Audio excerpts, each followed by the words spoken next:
Welcome in, everyone, to Football Addicts Anonymous podcast. Mark and I today. Chris having a kid. Congratulations, Chris.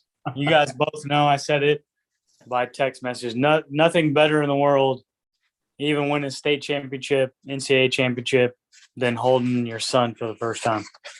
Congrats.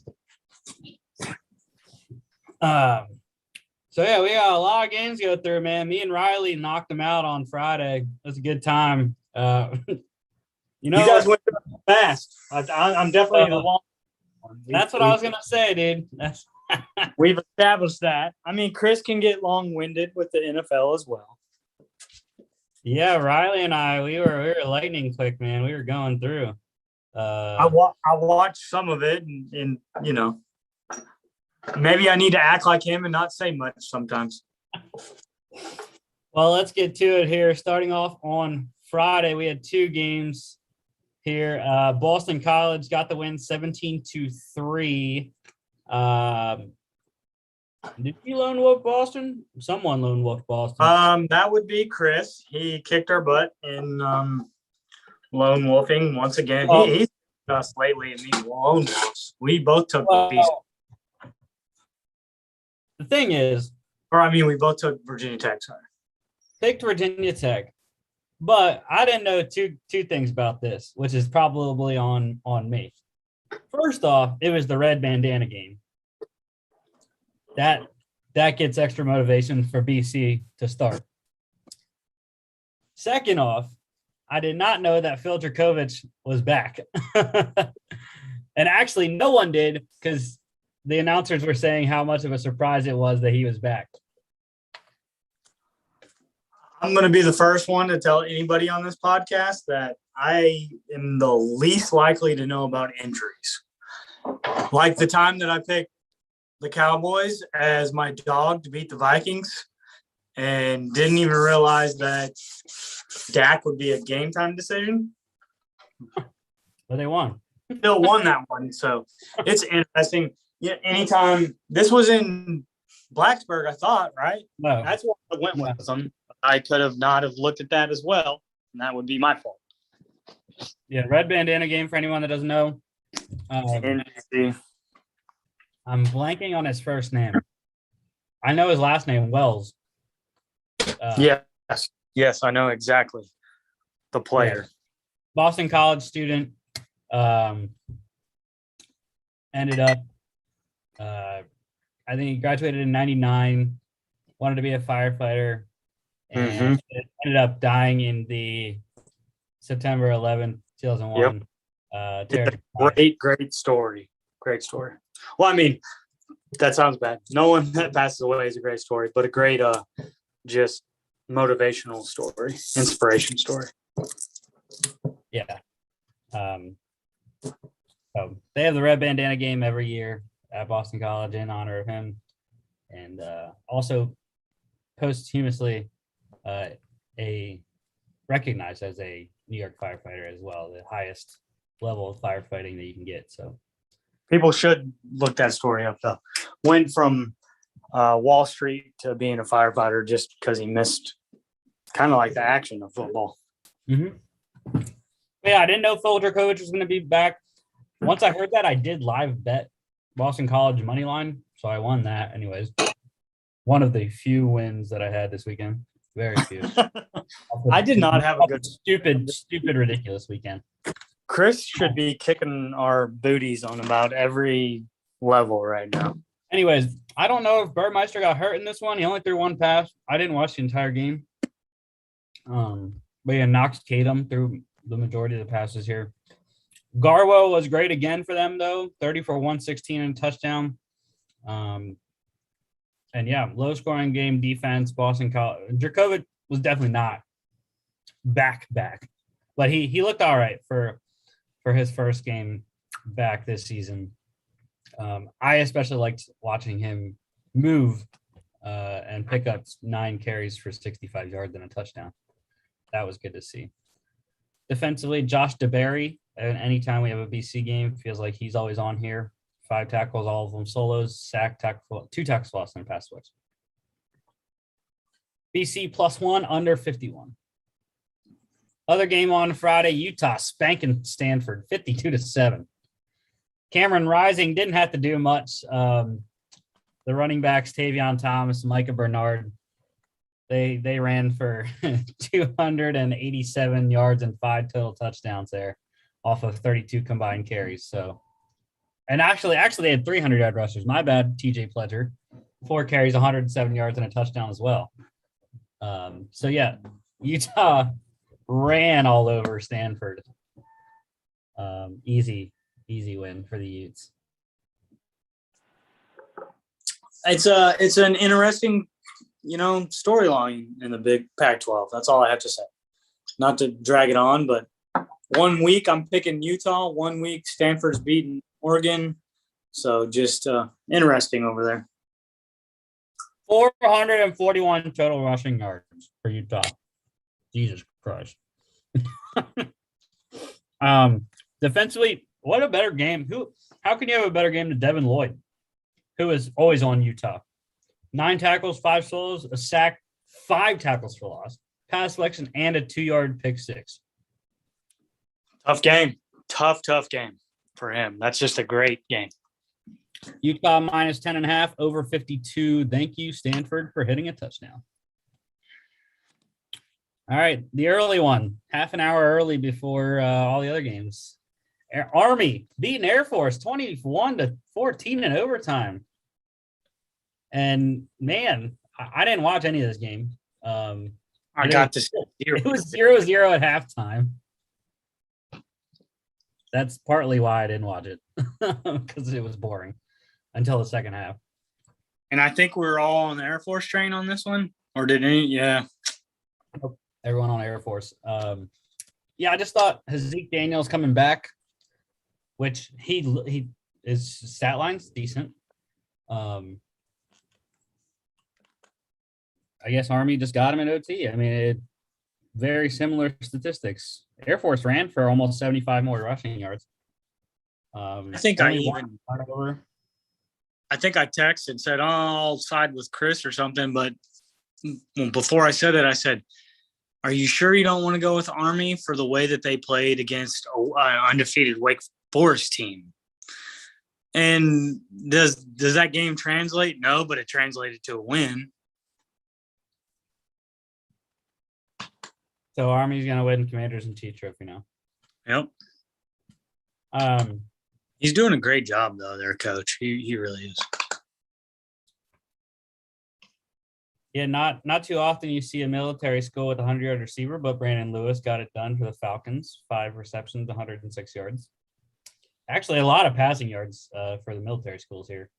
226 for Daniels, 175 for Anderson. Tyler even pitched in a 39-yarder. Unheard of.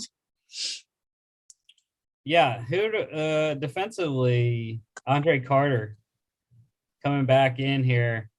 Again, I remember him early in the season when he had 3 sacks against Western Kentucky, but 8 tackles, 7 of them solo, sack, 2 tackles, lost, pass selection, QB hurry. I think there's also a case for Vince Sanford, who is usually on the Air Force games as well. Army +2.5, under 38. Nice under 38 there. All right, go damn dogs, baby. Number 1, Georgia still undefeated, 43-6, romping in Athens. Yeah, Stetson again. I was watching it with a fellow dog fan here who's from Arkansas. And again, please don't say he's on the Stetson or on the Stetson Bennett train to win a national championship. No. Again, I didn't feel like it was an outstanding performance for Stetson Bennett. And I mean, on the flip side, can you say it's outstanding for JT? But he hasn't had that rhythm in the last few weeks. And you still go 7 for 11. You take away the interception and wasn't his fault. Well, it kind of was. It was a little behind him, but it was off the receiver's hands. You and I are both on the same train, and I don't care if Bama, got everything from LSU, which they're always going to. That's a big-time rivalry, a place that Nick Saban coached. You have to have JT to win the national championship. Stetson can't throw over Alabama's defensive line. Was concerning the lack of run game in this one, though. It was Amir White was terrible. But this year defense was keying in on the run. So it also goes back to our bread and butter this year is our defensive line and being able to stop people. So what happens that first time that you're really challenged where you have to go score for score? That is going to be the sign of, okay, is Georgia number one or not? Yeah. Defensively, Trayvon Walker, I guess. 4 tackles, 3 solos, sack, 2 tackles, lost. Not a lot of defensive stats in this one. And I was mad though. Georgia just had to kick a late field goal. I live bet Mizzou plus 36.5. Well, before we go on, let's talk about non-football stuff. Let's talk about betting. So at the Georgia-Florida game, I bet my buddy and business partner and nonprofit. We'll talk about that more on Friday. We're up 24-0 at half, and he goes, "Oh, we're getting to 44." I said, "No, we won't." So we will get to 33 to 36 points, and we scored 34. And he goes, "You want to bet on it?" So we bet, not money. We bet some drinks after the game, and I didn't have to pay the rest of the day or for gas. And it kind of came back to this Saturday. Like the game was over at halftime. Am I wrong? If anyone was watching this, the game was over at halftime. Mm-hmm. And then it became, well, we're going to score X. No.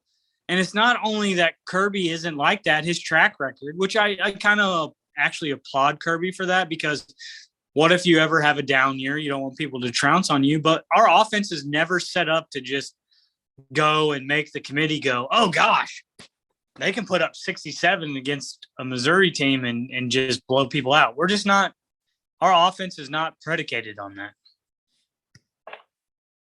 Yeah. And it was funny. Go ahead.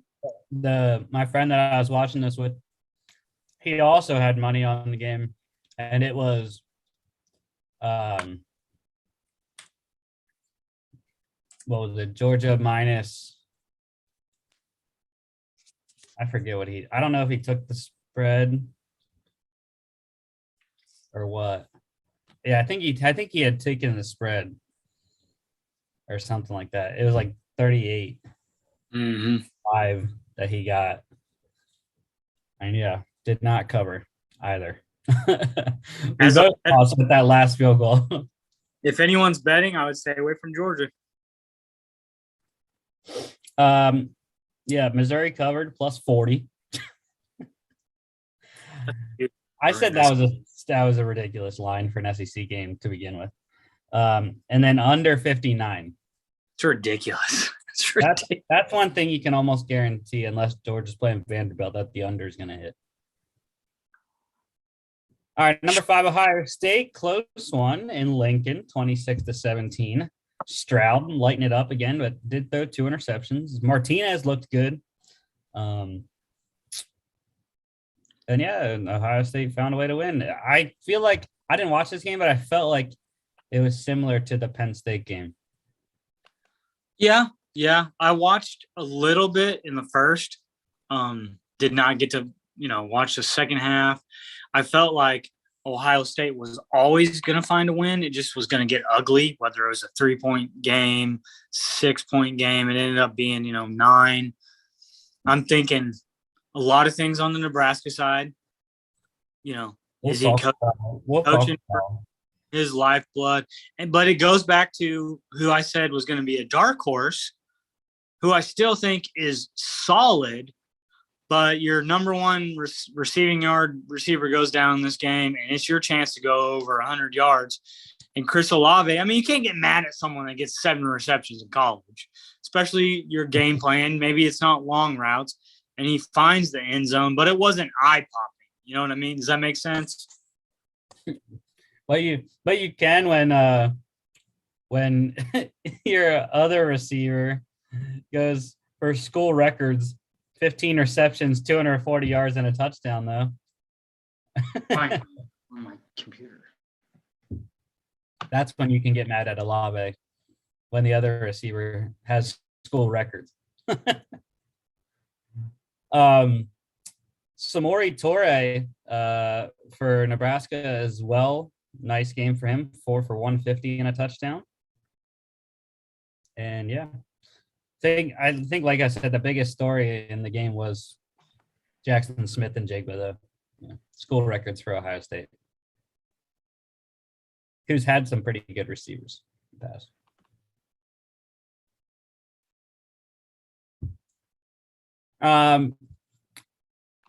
Defensively, I'm going to go with Nebraska. Jojo Doman, 9 tackles, 6 holes, tackle for loss, 2 pass deflections, QB hurry, and a pick. Nebraska covered, plus 14, under 68 easily. Upset in Chapel Hill, North Carolina, 58-55 win over number 9 Wake Forest. This was just ridiculous. It was terrible. Terrible game. I mean, it was a fun game. It was a fun game to watch, but I was on Wake Forest. I was really pulling for the Demon Deacons. This was their last shot that they had to get. I think they still have to play NC State, but and Clemson. Yeah. But, I think they'll still make the ACC championship against Pitt more than likely. So Hartman, I don't know what else you can ask him to do except not throw 2 interceptions and throw for more than 49%. That's for sure. But he scored 7 touchdowns. He scored 7 touchdowns. Guys, I don't care if anyone is looking at it going, it's his fault for the 2 interceptions. 7 touchdowns is ridiculous against a Power 5 conference opponent. It's ridiculous. Yeah. The thing Wake just couldn't stop Sam Howell on the ground. I mean, his 1 rushing touchdown, he bowled over like 3 defenders. Absolutely ridiculous.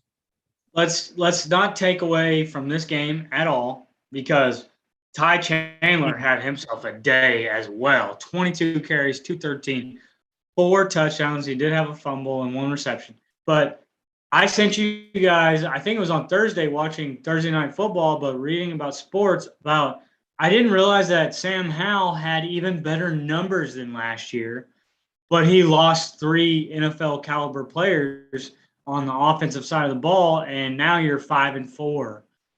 You're not going to be Heisman with that. Mm-hmm. And I think after reading that, I picked UNC for this game. I think this is one of my lone wolves. If not, then my text message didn't come through correctly, maybe. But the only thing I will say is I said I don't think Wake Forest will go unscathed through ACC.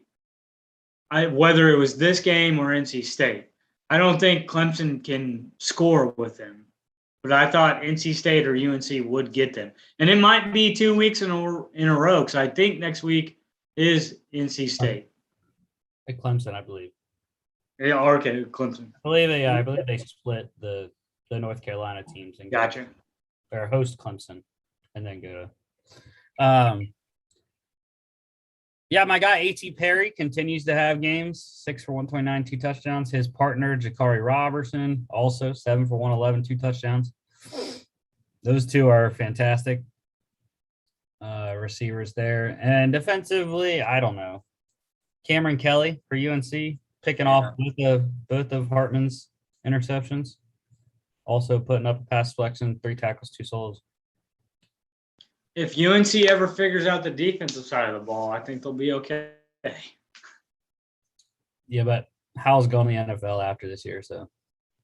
But Mac Brown's never had an issue at quarterback. Vince Young, Colt McCoy. I mean, just figure out the defensive side of the ball. Wait till we talk about Colt McCoy later, huh? Foreshadowing. UNC actually covered -2.5. Thankfully, they covered. They were my dog of the week. I'm just kidding. Those people that had UNC with the late touchdown by Nick there. And the over hit, Mark. I knew I should have bet it. Over 78. Oh, you knew this was going to be high scoring. You knew it. I was even thinking about live betting when we were sitting here watching it, because I had this on my computer and the Georgia game on my TV. We were watching this on my computer, and I was looking at the live line. I was like, it's at 103.5. I was looking at my buddy. I'm like, I think I might do it. It would have hit. 103.5 hit too. But I didn't do it because I lost on a midweek match in Kent State and Northern Illinois where I live bet 102.5 and didn't hit. ACC is officially done in the college football playoff. Possible. There could be chaos in the last 3 weeks. Number 16, Ole Miss getting it done over Liberty, 27-14. Hugh Freeze's return to Oxford didn't work out. Corral, stellar performance. This is the first time in a couple of weeks that I feel like Matt Corral has been really, really good. He looked like that Heisman talk. Yeah, and Malik Willis was definitely not. 3 picks from the Ole Miss defense. Jerry on Ely carrying the load on the ground for the Rebels, 10 for 115, 2 touchdowns. Shedro Lewis and Joshua Mack actually had a nice games for the Flames, but got to keep. For me, the 2 storylines for me this game is Plumlee. To me, you can talk about, is he going to play on Sunday, because Jackson had good numbers too, but Plumlee is to me a great route runner. And then the second thing is probably off the field. The tweets that I think sincerely, Lane Kiffin is a candid guy. He doesn't shy away from some things he does, like says, get your popcorn ready. He made it adamant that whatever came out of the Ole Miss Twitter account, he had nothing to do with talking about Hugh Freeze. And I actually believe that. And I think some people would say, you're crazy because of Lane Kiffin's history. But I honestly think that is 100% true. I didn't even see it, but that's fine. Hugh Freeze got in trouble with some hookers and stuff and left. And there's some Twitter jabs after the game. I was happy that John Rice Plumlee was finally on here. Just another white slot receiver. Little short Edelman guy. Well, that's what I mean. When I see him run a route, does that make sense? Like a good route runner? Like I see Cole Beasley, Amendola, those type of route runners that have a place in the NFL nowadays, where if you go back to when I was playing football, we didn't have a place. You better make it on special teams. Yeah. And now it's both. Make your special teams, make a slot receiver.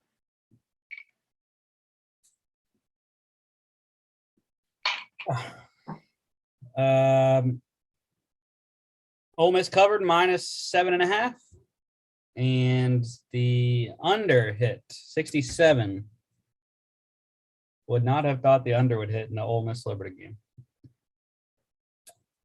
But the defense, I did mention the Ole Miss defense on Friday. They came through for me here. I'm going with my guy, Chance Campbell. He's on my board. 10 tackles, 3 solos, 2 sacks, 2.5 tackles lost, pass selection. Love him. Story Jackson as well. He's on my board too for Liberty. Similar game to what Campbell had there.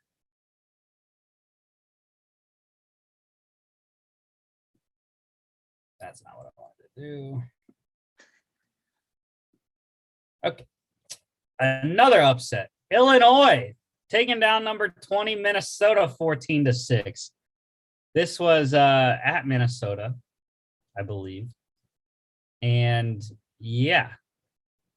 What in the hell was Minnesota doing? I have no idea. I didn't watch it, but I mean, Tanner Morgan was trash. Illinois did exactly what they did against Penn State. Ran Chase Brown like hell, 32 carries, 147. The only thing that I thought about, I didn't get to watch this game. I saw it on my phone, and I was like, oh, this is low scoring. Okay, come on, Minnesota.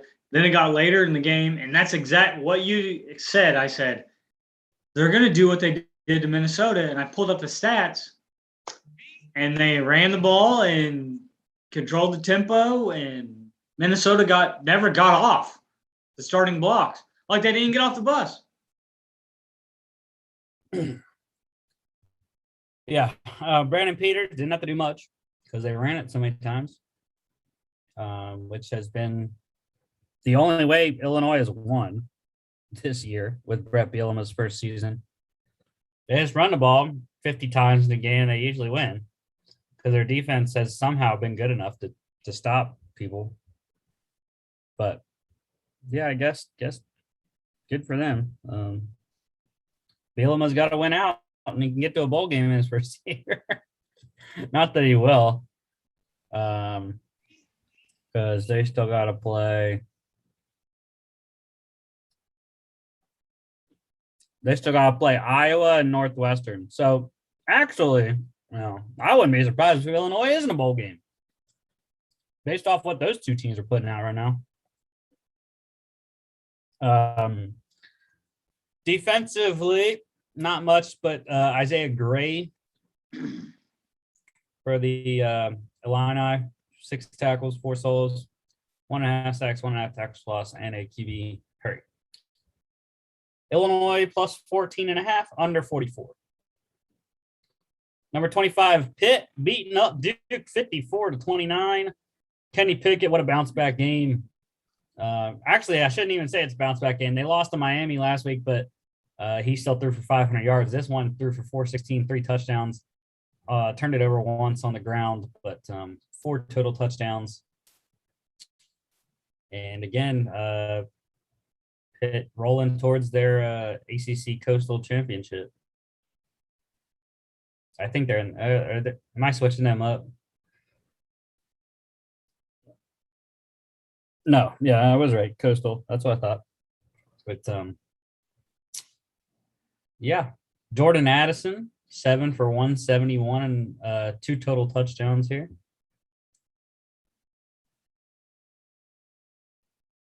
And I'm sure Duke is happy. College basketball starts this week. So I'm sure the students section football games will be much decreased. Kenny Pickett is a good quarterback. Mm-hmm. And I wish they were still undefeated, man. I would have loved to see Kenny Pickett win the Heisman. Oh, I would like to see him win the Heisman. I would have liked to see him on the big stage against, Georgia, Alabama, Oregon with that pass rush coming around, because that's what he's going to see professionally. Yeah, defensively, I'm going Cam Bright for the Panthers. 6 tackles, 5 solos, 2.5 sacks, 2.5 tackles lost, TV Hurry. Also got to mention down there at the bottom, Jalen Stinson, safety for Duke. He had an 86-yard kick return touchdown. Pitt covered minus 21, and the over 64 hit. Memphis in an upset, 28-25 over SMU. This was in Memphis. And yeah, I was shocked. Memphis's defense played outstanding against the high-powered Tana Mordecai and company offense.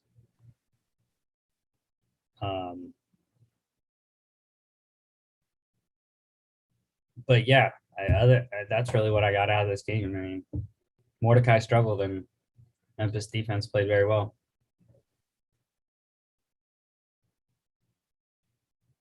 I looked at this game when it was on our schedule, and it was, okay, Memphis can score a lot, but they haven't been playing very well. I have to go with Tanner Mordecai. We always talk about quarterbacks we like, and so-so numbers get you a so-so loss. Yeah. And now this pretty much kicks them out of the American Championship. Back-to-back losses to Houston and Memphis now. So they got to hope Houston, by some miracle, loses out. I think that's their only way in.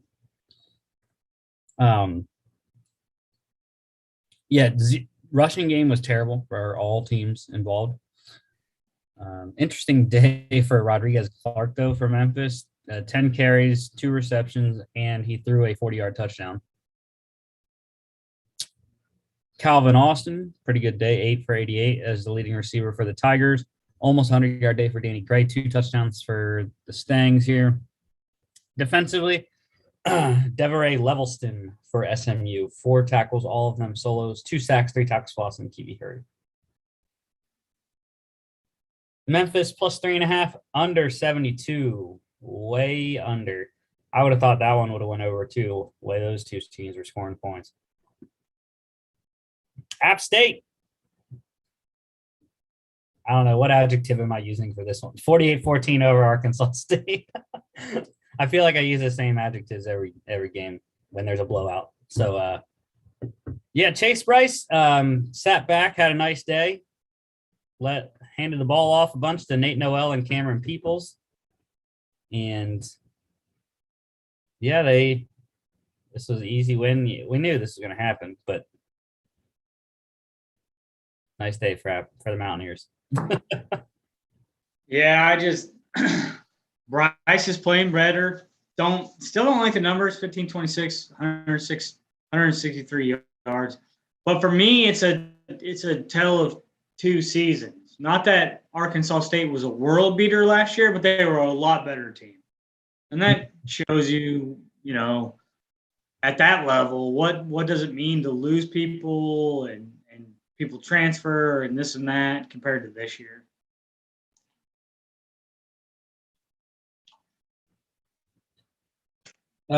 Defensively, what a day for Stephen Jones, dude. He didn't have any tackles for App State, but it didn't matter because he picked off lane. That's still a day. That's still took 2 of them back to the house, 47 yards and 37 yards. That's crazy. Yeah, well, it's weird that he just didn't have any tackles too. That's because he said, "I'm getting the ball. I'm not getting the man. It's fine." That's what you're taught as a corner, anyways, right? If you can get the ball, get the ball. 100%. You better have the tackle secured, right? If you ask Deion Sanders, I love the video that's going around about how you practice, but that's what he told you as a defensive back first. You find the ball. App State covered minus 21.5, under 68. Just barely by 6. All right. Number 6, Cincinnati, struggling once again. 28-20, they did win. They're still undefeated. But again, Desmond Ridder, 2 turnovers, 3 total touchdowns. But, this was – and the fumble that he had inside his own 5-yard line was just atrocious. I mean, I didn't watch the entire game, but I saw that, and I was like, what is Cincinnati doing? So if someone hired me to pay me money to be a college analyst, the first thing that I would say is I don't care as long as Cincinnati's 9-0 because it's all about winning, right? Alabama has a tough game against LSU. Well, it's not the SEC. Well, these 2 teams are still conference foes, and you have a lot of game tape on each other, and it's still a conference win, right? So that's what I'm taking away, and I would argue against anybody. They still beat Notre Dame. They still beat Indiana. The one thing that I would say, not even going in tomorrow in the college football playoffs, but what I am worried about is look at the rushing numbers. 132 yards, 105 yards. You play in Alabama, you play in Georgia, you play even in Ohio State, in Oregon, in Oklahoma. If you give up that much rushing yards, you think that you're going to get pushed around at the line of scrimmage, which in my opinion would put you back, even as an undefeated team, in tomorrow's ranking at maybe, the outside looking in, where everybody that maybe is in East Carolina, a Tulsa, all these people, they want and I love the banded and they love their conference undefeated person. But if you're giving that much yardage up against Tulsa, you're going to have a hard day with Georgia, boys. Hard day. I'll go on the other side of the rushing game. What happened to Jerome Ford? I mean, he had been lighting it up for like the first 7 games for Cincinnati. The last 2, I think that has been probably the biggest factor in why Desmond Ridder has struggled, is that they haven't been able to run the ball with Jerome Ford as effectively the last couple of games. So the play action hasn't been there and whatnot for Ridder. But yeah, Alec Pierce did have another good game, 5 for 113 touchdown there. And defensively, there weren't too many. So I'm going to go with the guy that always shows up for the Bearcats, Joel Dublanko. What a game. 17 tackles, 9 of them solos. And he pitched in a tackle for loss as well. I agree. Tulsa cover plus 22.5, under 56.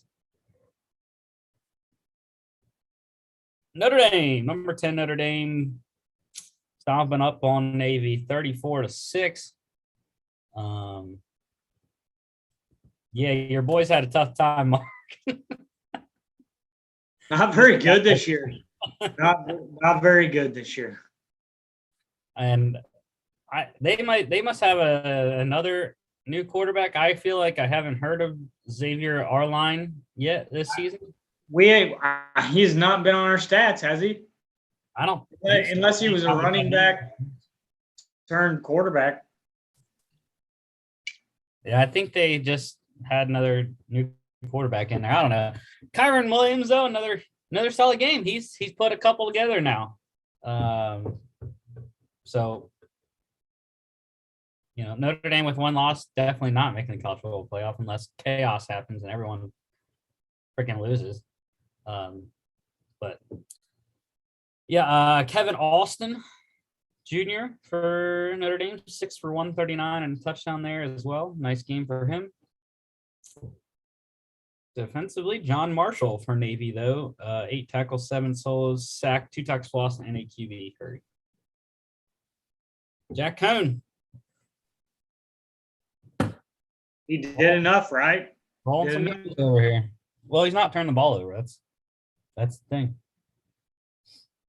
Notre Dame covered minus 21 and under 48 by 8. Number 11, Oklahoma State. I don't know if you'd call a 21-point loss a blowout.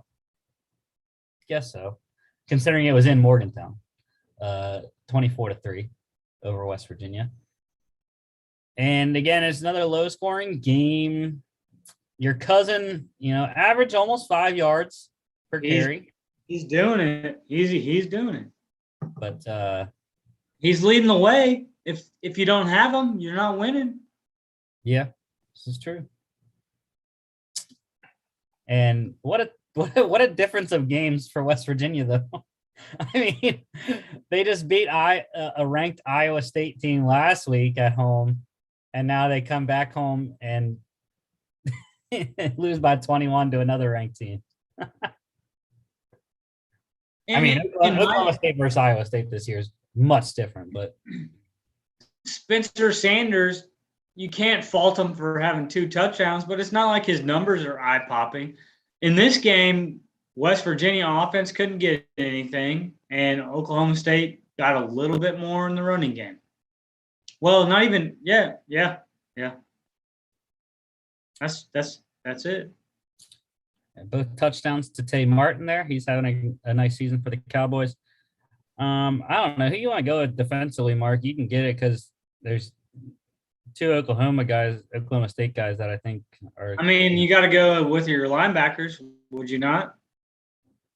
Yeah, I just Devin Harper. I'd go with Devin Harper, 8 tackles, 7 solo, 2 sacks, and 3 tackles for loss. Yeah, because him and Brock Martin, have the same stats except less tackles for Martin there. Oklahoma State covered -3.5, under 49. Let's go to a game that had some points finally and a close one. In an upset, first game after Gary Patterson was fired, 30-28 over number 12 Baylor. And we said we were not going to go against Baylor. And lo and behold, they said, that's what you get. You know what, though? I'm happy. You know why? Because this opens it up nicely for Oklahoma State to play Oklahoma in the conference championship. We could get back-to-back weeks of Oklahoma State. Yeah, Bedlam and it'd be 2 Bedlams in a row. The one, and that's exciting. That's exciting to me. Only thing is, the first one's going to be in Stillwater, and the second one's going to be at AT&T Stadium, I believe, is where the Big 12 title game's played at. So you're going to get us off this game, because what if Oklahoma runs to the regular season and then loses the conference championship to who they just beat and have one more win than Oklahoma State? What do you do? I mean, then the Big 12 is not in contention for the college football playoff, just like the ACC is with a one-loss champion. Well, crap. We're gonna have 2 SECs. No, I'm just kidding. Anyways. 2 SEC, 2 Big 10. That's how it's setting up, so that's fine. Abram Smith, he's having a nice season, 18 for 125. But what about the freshman? I mean, out of nowhere, Chandler Morris, 461 and 2 touchdowns, 3 totals. He had 531 yards, 3 total touchdowns. That's balling out. Am I wrong for saying that's balling out? Against a top 15 team in his first ever start. And here's that narrative, right? Who are the people we need to look for next year? What if TCU goes and wins out this season, or only loses one more game and he starts? The talk is going to be, who's this Chandler Morris guy? He's got to be on the Heisman radar. I mean, that's looking down the road, but maybe that's something that the administration said. Maybe Gary Patterson was stuck on, upperclassmen, and they said, we have someone that's a stud right here. I don't know. Well, what's crazy is that I was watching some of the Fox halftimes, and Bob Stoops is on there, and he said he was texting with Gary, and Gary said he was still in the office at TCU this week. That's funny. Helping the guys put together the game plan like he always does. Well, that tells you something.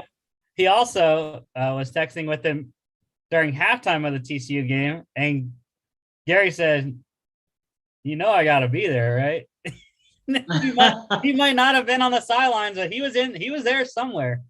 Helping TCU. And the administration, in my opinion, had a lot of respect for Gary because they asked him to stay till the end of the season. It was just after this season we're going to go in a different direction. Yeah. Now, about Bohannon, though, he had 2 turnovers, but isn't it kind of crazy that he threw 14 times and found the end zone 3 times and they lose by 2? In my opinion, that coaching staff is killing it at Baylor, which will lead us to another NCAA news piece. Yeah, Dave Aranda in his second year? 100-yard receivers here. Quentin Johnson for the Horned Frogs, 5 for 142 and a touchdown. Tyquan Thornton, that's a typo. Should not be 2 T's, just 1 T. Thornton, 5 for 121, 2 touchdowns. Defensively, Jalen Petrie for Baylor, 6 tackles, 5 solos, 3 tackles, lost, 3 pass weapons as a safety. TCU plus 7.5 over 57 by Uno. The only ranked matchup we had this week, and it was not close. Number 14, Texas A&M, getting it done 20-3 in College Station over number 13, Auburn. Darn it, Chris. I wish you were on here. I'm glad you're having a kid, but he lone wolfed it again. Bo Nix was terrible. I mean, I was believing. Bo had me believing. And then he goes to College Station and does this crap. And really, it turned around when he got strip sacked and Michael Clemens down there, third one from the bottom, took it back to the house 24 yards. That's when it changed. But, yeah, I mean, the running game, once again, for A&M, though, dominant. Spiller and a chain almost over 100 yards. Spiller did get there, but a chain 2 yards short. I don't like either of these teams.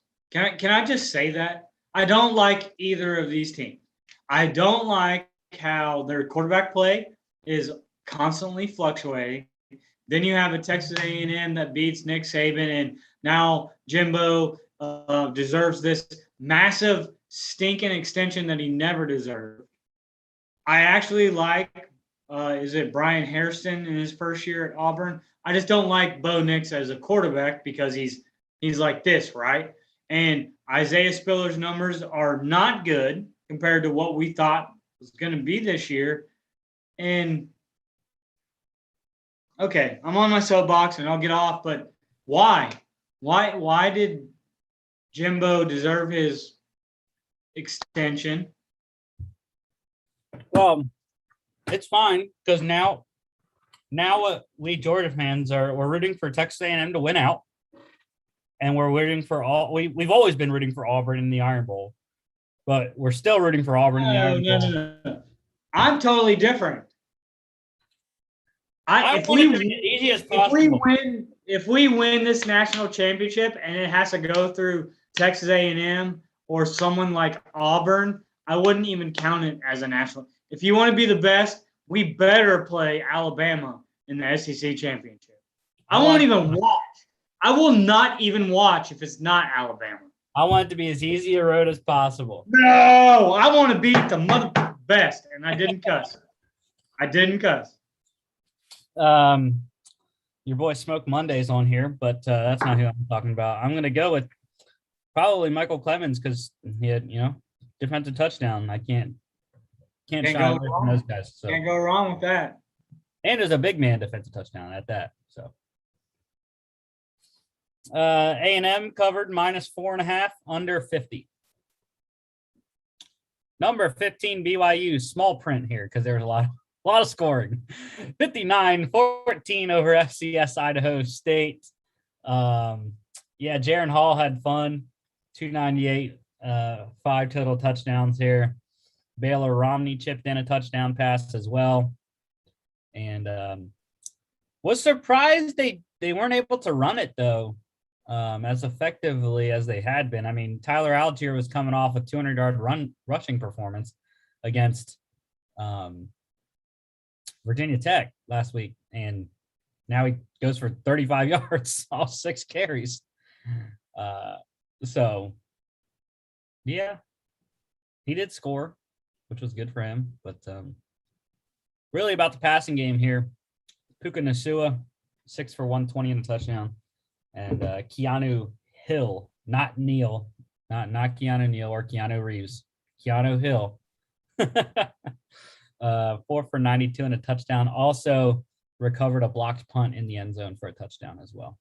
So, yeah. Sad day for Idaho State. I mean, they got their money. It's fine, right?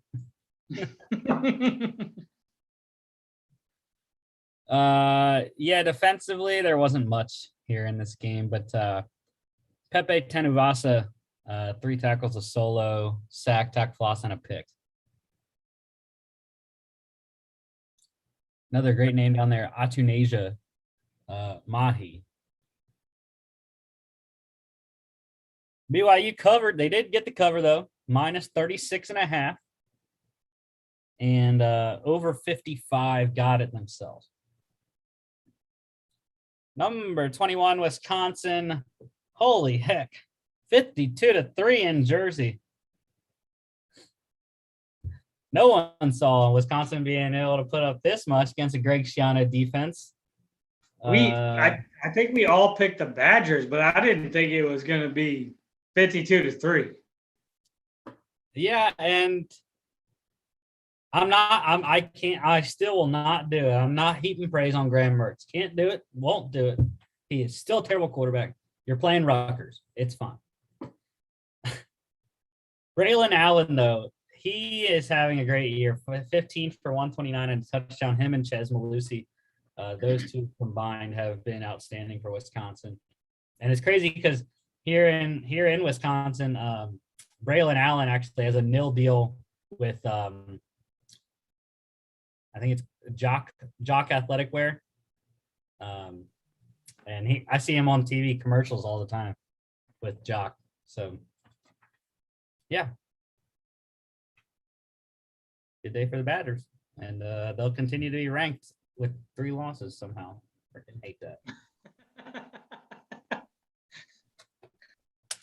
I hate that so much. You should not be able to be ranked at 3 losses.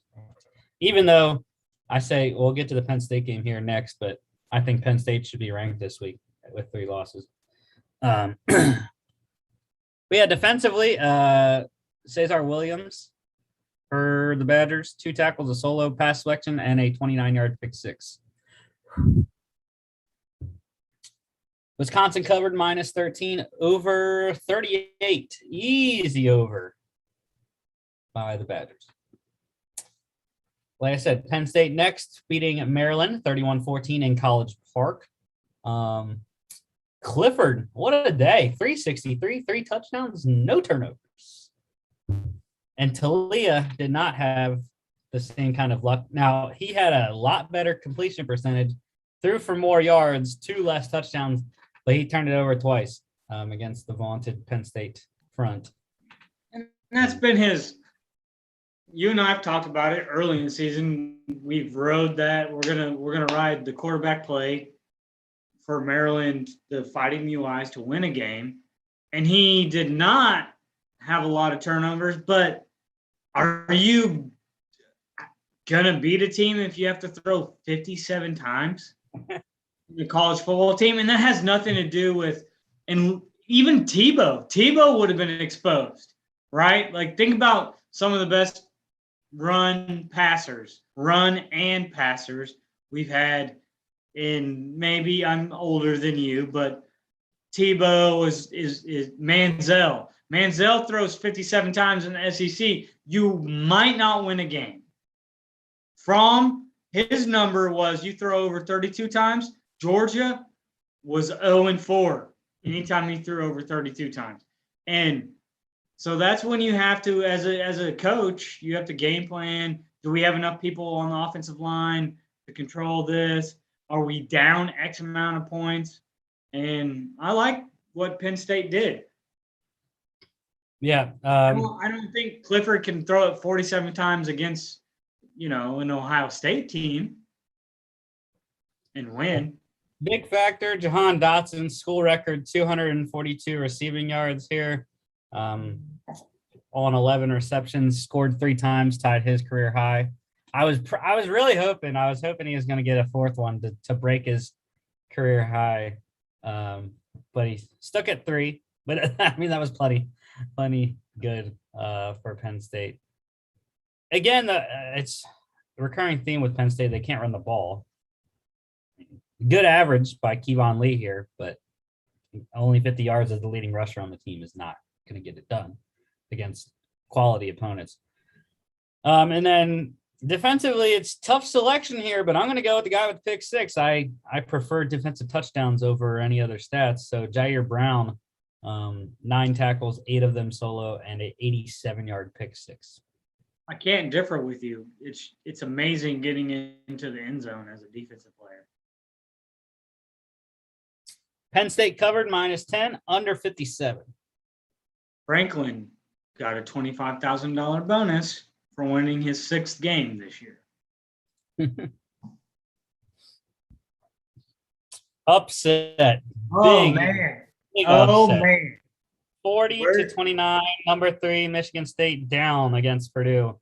Purdue is now 2-0 against top 5 teams. Giant killer. Can we just call him a giant killer? If nothing else, a giant killer in the Big Ten.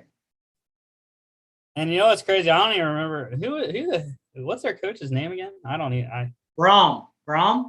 It's got to be Brom. It's Brom. Jeff Brom. But I mean, what can you say about Aiden O'Connell? Holy crap, man! 536, 3 touchdowns. No turnovers. I think they learned a lot from the Michigan game because we saw Cade McNamara be able to throw on the Spartan defense, and that's exactly what they did. I mean, the thing is, Kenneth Walker had another 100-yard day. Thank you. Thank you for saying that, because my thing that we both agreed on was if anyone's going to be in the Heisman conversation, why isn't he? And I still think he had Heisman numbers besides his fumble. But the quarterback play, 40 of 54, I just talked about it. You don't throw 50 times and win in the college game. But he had 536 for 3 touchdowns and 0 turnovers. If he has 1 or 2 interceptions, game's different. The game is different. Yeah, I just,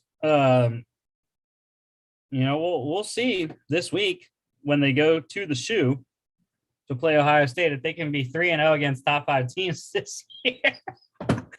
Hey, Purdue beat Ohio State 3 years ago in 2018, but that was at Purdue, not in Columbus. Before we leave this discussion on this slideshow, riddle me this.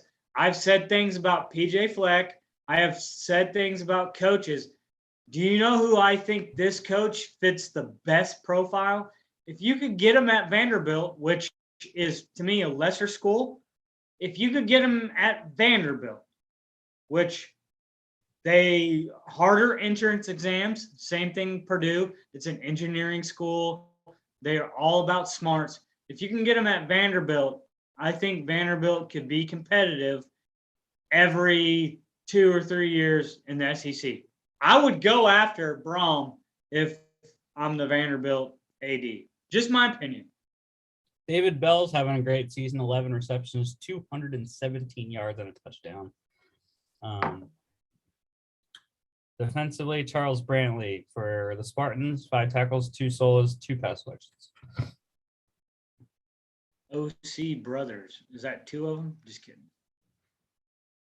Purdue plus 2.5 over 54. What a win. Another upset. Arkansas, 31-28 over number 17, Mississippi State.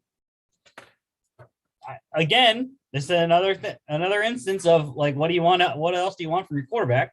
From Will Rogers. I mean, 417, 4 touchdowns, threw an interception, but what do you want from him? 1 interception is okay, in my opinion, when you throw 48 times. Your defense has to make 1 stop, in my opinion. The thing is, it wasn't the defense either. It was the dang kickers. The kicker. Yeah, he has an open tryout. I mean, I love Mike Leach. The first kicker missed 2. Then on the game-tying field goal, they put in a different one, and he missed it too. It wasn't even close. He freaking shanked it to the left.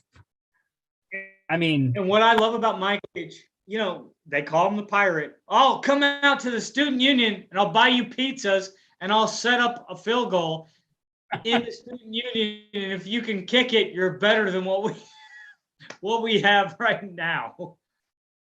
Yeah, dude, I would have went to the special teams coordinator.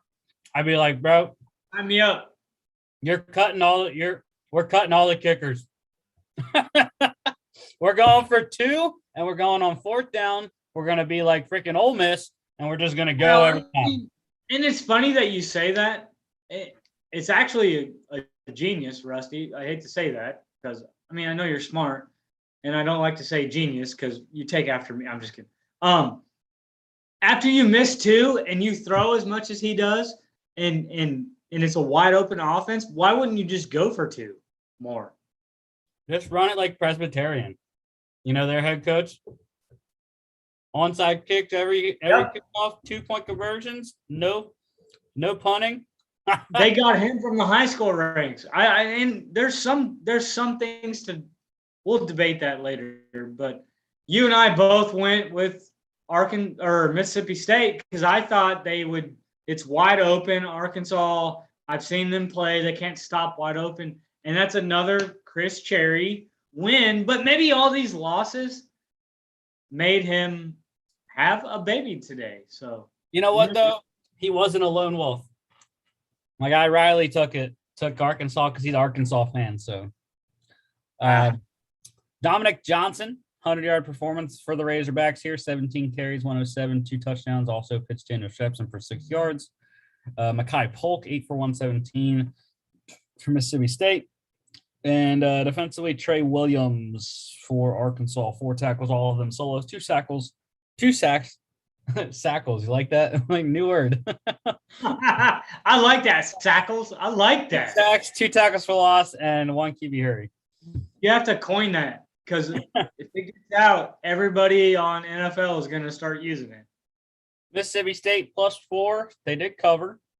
And over 54. Number 19, NC State. No upsets. As Lee Corso would say, not so fast, my friend. 28-14 over FSU. I was surprised Mackenzie Milton actually played and played the whole game because they had been starting that Travis kid. And I was like, I have no idea why they have not been playing Mackenzie Milton the entire season. If he's healthy, it's kind of like the freaking Georgia thing. JT Daniels healthy. Why aren't we playing him?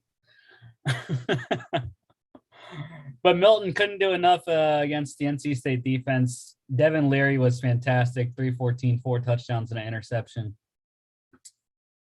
And yeah, I mean the passing game. That's what won the Wolfpack the game. Exactly what won it. I don't, he's trying hard. You go back to the first game, barely getting beat by Notre Dame, putting up a good fight against NC State. You think you're going to turn the corner, and he's in this will be his 3rd year after this season? Norvell, I think it's 2nd. Well, I mean, after this year, he'll go into his 3rd year. Yeah. This is his 2nd. So, maybe all I keep thinking about Florida State is these games might turn out as victories down the road. Does that make sense? Like next year, NC State, okay, it's 28-14. Maybe you beat them next year. Well, they like a lot of teams. I mean, they need to get a 4 or 5 star quarterback there. That's a big market team and a very, traditional power that has gone by the wayside the last couple of years.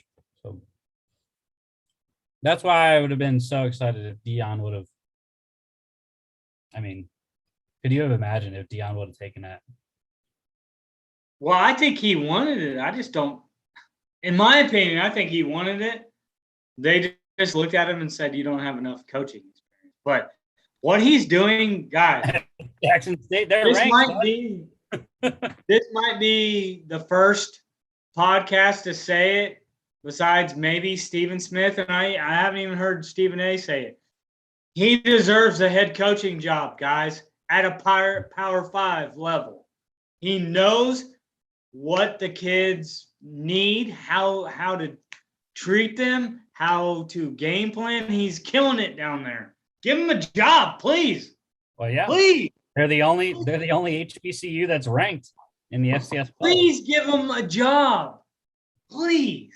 And Eddie George isn't doing that at Tennessee State. So someone just videotape Rusty and I saying please. 2 white guys.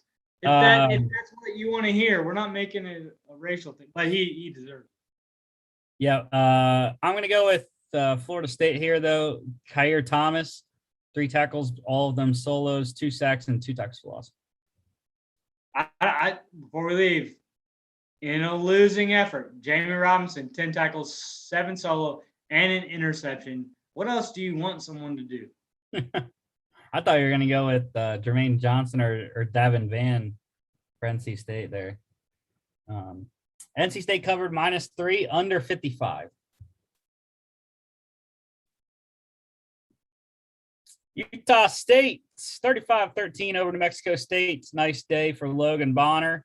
359, 4 touchdown. Mentioned him on Friday there. And yeah, I don't know if New Mexico State's gonna be more happy to be in a conference finally in the Sun Belt, or if they're gonna be like, oh crap, now we got to play Coastal Carolina, Louisiana, and Appalachian State every year. For me, it's not even. I think that you could uphold the standards or the football talent. You just joined a conference that is not anywhere around you. So is it a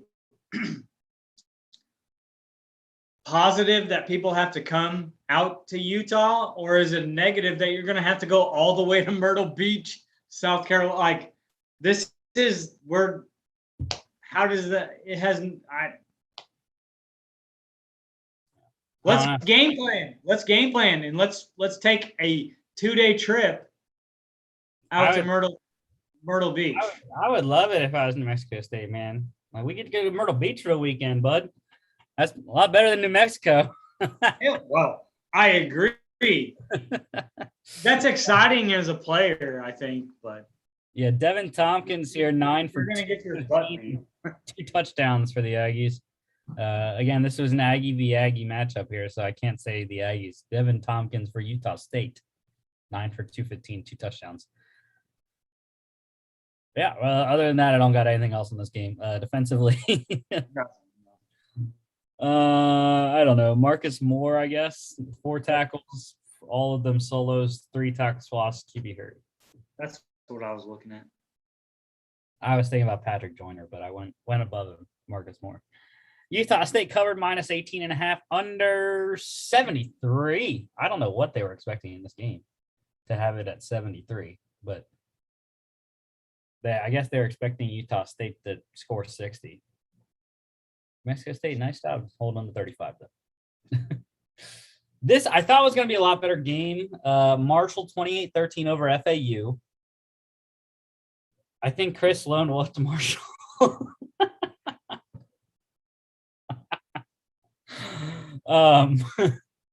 Yeah, this one was in Florida, though. I just thought, FAU was coming off a nice win. N'Kosi Perry was playing well. And Grant Wells and Rasheen Ali said, no, sir. But, yeah, Grant Wells definitely having a sophomore slump, I feel like, after his true freshman season last year, getting hyped up as one of the next best quarterbacks here. So maybe we'll see him, next year. I think he will be in that talk going into his 3rd season as a starter next year, but we got to get there first. So Johnny Ford has been a nice addition for FAU as a transfer from USF. 13 for 138.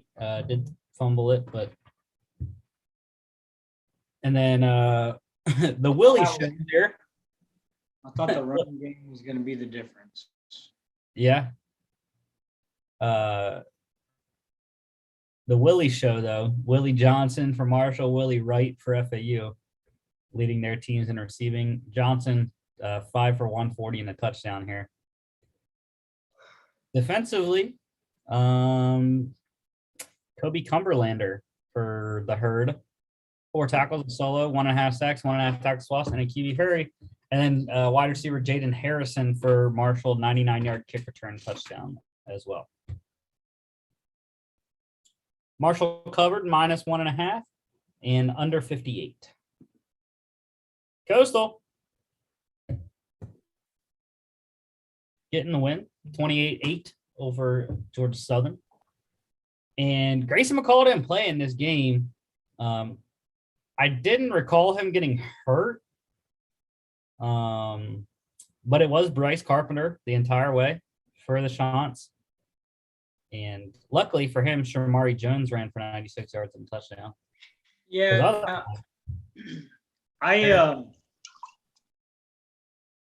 I don't know if you watched this. I don't think you did. No. And I didn't. I watched maybe 3 plays, and that was the thing I said, where's Grayson?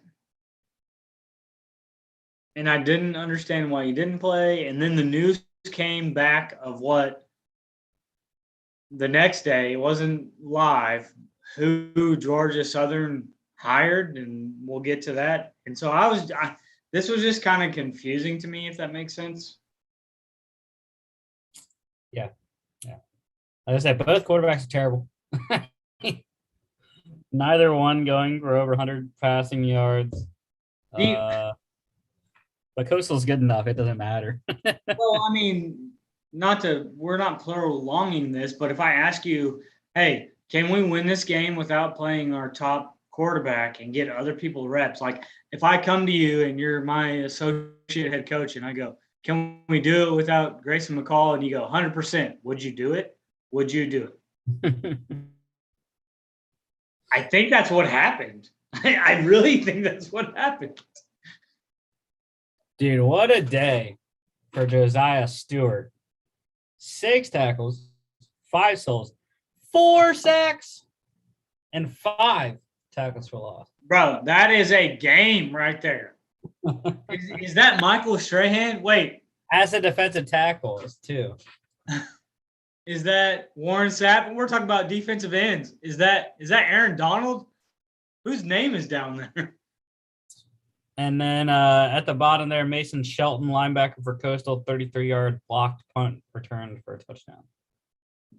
He did not do what the Cowboys did. He didn't do what the Cowboys did. No. Stop. Coastal covered -16 and under 56. Number 2, Alabama beating LSU 20-14 in Tuscaloosa. And my dumbass put money on LSU money line whenever they got the ball back down by 1 score at the freaking Alabama 45-yard line. Look, I thought LSU was going to win this game. I'm not lying to you. It was neck and neck. I didn't get to watch this, but I watched it on my phone, and I was like, anytime that LSU or Alabama finds themselves in a game where maybe a kicker decides it, they lose. And they did just enough. And I've said this, and I won't talk about numbers because Max Johnson's from Oconee. If he would have thrown maybe 4 more passes, they might have won, whatever. I want to play Alabama because they are our nemesis. And we are winning this championship. Write it down, take it to the bank, back your Brinks truck up. Mark, We are going to go through the team that is our nightmare, and that is the Alabama Crimson Tide. Mark's anger posting live on Facebook, if anyone didn't notice. Tyrion Davis-Price, in a losing effort, though, did run for 100 yards. The Alabama run game was non-existent. It's it was the worst all day. So worst run game in 10 years. Jamison Williams, though, another stellar performance, 10 receptions, 160 yards, touchdown. Mechie scored as well. He's the next Alabama receiver in the league. Right? Dude, I don't even know to pick for. I'm going to go with my guy, Will Anderson Jr., because he's been lights out all year. But, I mean, you can pick anyone down there you want. And everyone had a great day on defense. I mean, Alabama, LSU, it didn't matter. But, yeah, Will Anderson, 12 tackles, 8 of them solo, 1.5 sacks, 4 tackles for loss, a pass deflection, and 2 QB hurries. And the stupidest thing about Will Anderson, he's not freaking eligible until 2023. I know. Is that not crazy? So dumb. And I'd sit out next year. Most people would not know that until you told them. I'd sit out next year. You know who he reminds me of? I know you're too young. This is the greatest linebacker I've ever seen in the NFL from Alabama, Derek Williams. Yeah, I don't know. Kansas City Chief legend, died too early.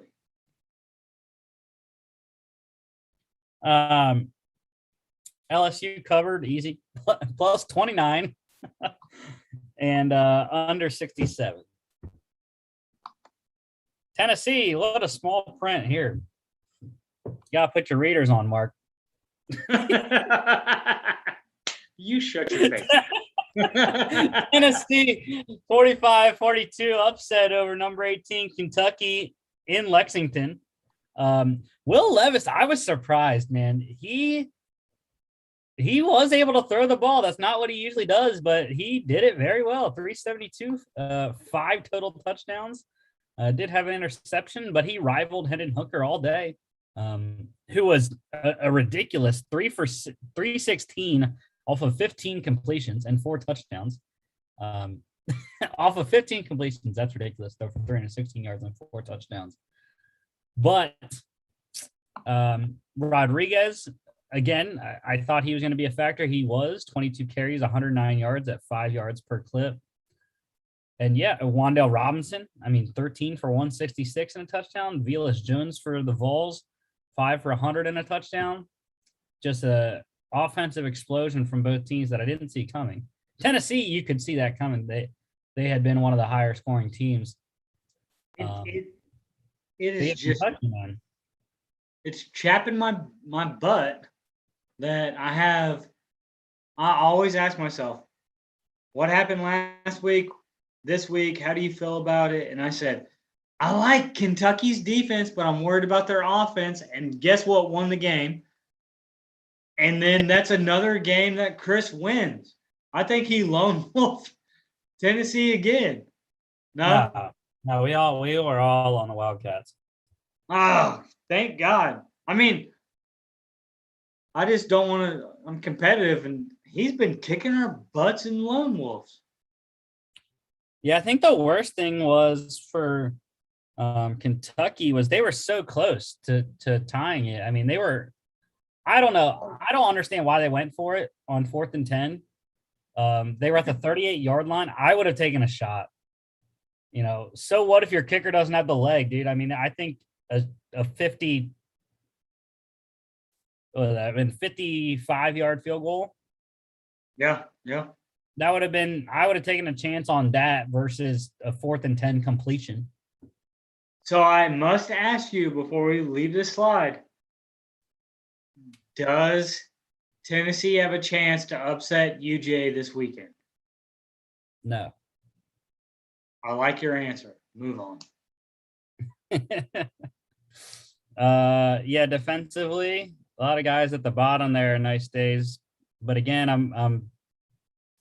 I love defensive touchdowns. So Alontae Taylor for the Vols, 4 tackles, 2 solos, and a 56-yard pick six. Tennessee covered -1 on the road, over 58, easy. Number 22, Iowa. Finally they get back in the win column. Finally getting back. But again, they only scored 17 points. Well, what did we say all along, you and I?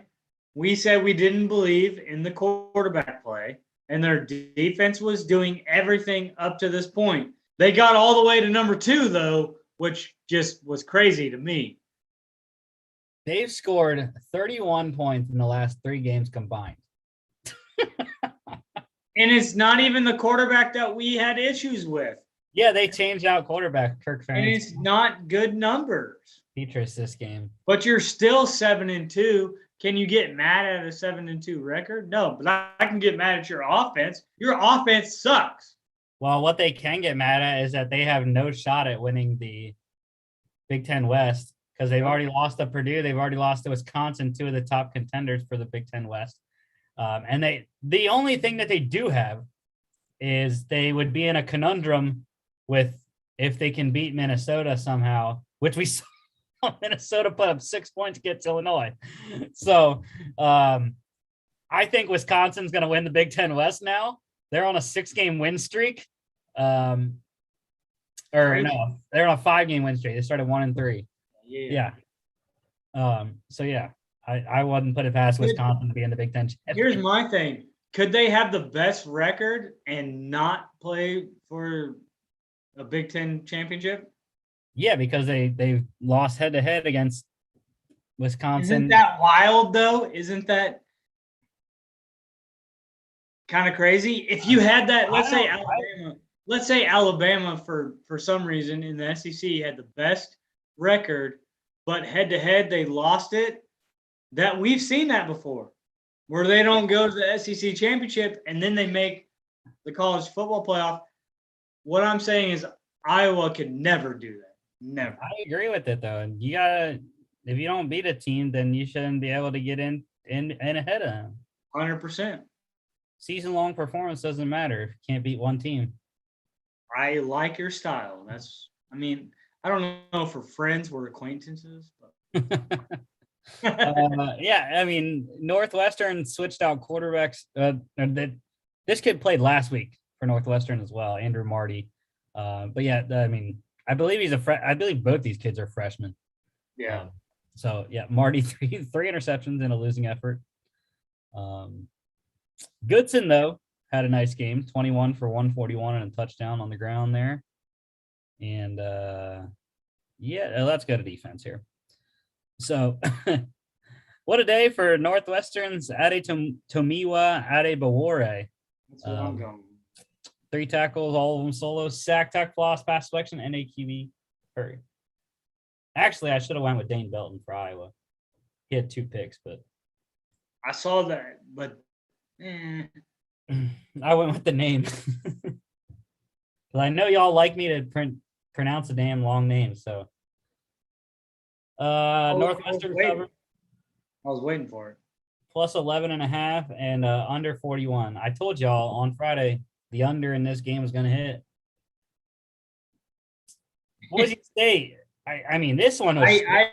Can I walk away from this because I am so upset?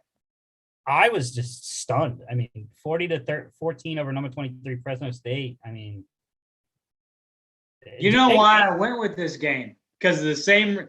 Tell me, and I didn't ask about this game before we picked it. Who's our boy under center?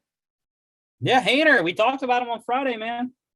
And he still would beat Hank if he didn't have the 3 INTs. It's not like Hank Bachmeier just killed it. His 3 INTs were the difference in this game.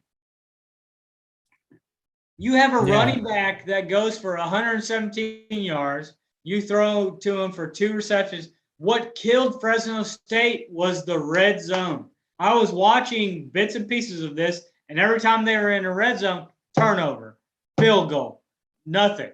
And I said, you guys, I'm pulling I love you, Jake Hainer, and let me down.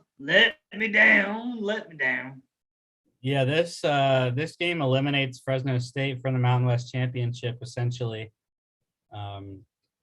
Sad to see him go, but at the same time, it's fine because Fresno State's in the same division as Nevada is. So, and Carson Strong's my first love. Like I said, when they played each other, Fresno State got them, but look who has the better record now. You did say it. Look who has the better record in conference now. Nevada does. I just fell in love with Jake Hainer having a broken rib and going against Chip Kelly, and I thought he was gonna die on the field, and they beat him. And maybe I should have just took my blinders off. Yeah, Halani for the Broncos there, 21 for 117, like you said. And defensively, David Perales for the Bulldogs there, 4 tackles, a solo, 1.5 sacks, 2 tackles for loss. Koanoe Kaniho, though, for the Broncos also with the interception. Great day for him. Boise State plus 4, under 61. That's the thing. Boise State scored 40. They still went the under. Man, darn Chris. He's kicking our arse. Number 4, Oregon. In a close one. Closer than maybe people thought, but also it was fine. They were playing in Seattle. Anthony Brown, though, again, this looked like early season Anthony Brown. Because it wasn't pretty, but it's fine because he has. I am going to say this now as a statement. They have one of the best running backs in the country in Travis Dye, who, what does he do, Mark? All he does is score touchdowns. Win, 6, 6, 7. I'm telling you, I agree with you. That's what won the Ohio State game. Am I wrong? Yeah. I would put him on my leaderboard after pick 10. If you need a running back when he comes into the draft, pick him. Yeah, he has that was the 4 touchdown game. Could he be a Heisman winner? Could he be? He has 7 touchdowns over the last 3 games. Scored 4 against UCLA, 2 against Colorado, and 1 here. Could he be a Heisman? But yeah, I was surprised early. Washington was up 9-0, I believe it was. Got a safety and whatnot. So Jackson Sermon there with the safety. I am going to go with Noah Sewell though for the Ducks. 10 tackles, 5 souls, 2 pass deflections. Tackles. Yeah, Thibodeau not on here. Didn't have the greatest of games. But he made everybody else around him better. I mean, Sewell's the second best. If you want to say, I would put Sewell 1B on the Oregon defense because him and Thibodeau together are ridiculous. Do you think Thibodeau will have a better career than Javon Clowney? Jadeveon? Yeah, probably. I mean, Jadeveon's having a nice time in Cleveland right now, though. So, just took him 3 teams to get there, or 4 teams, whatever it was. Oregon covered -7, under 48. Number 7, Michigan. Nice game against Indiana, 29-7. McNamara complete nosedive from the Michigan State game. Harbaugh said, okay, we lost when we threw it 50 freaking times. We're going to go back to running the ball. And that's what they did with Hassan Haskins here. 27 for 168 and a touchdown. When you say that, I actually look at this team and go, they might be the question mark of the whole season. What if they went out the rest of the season?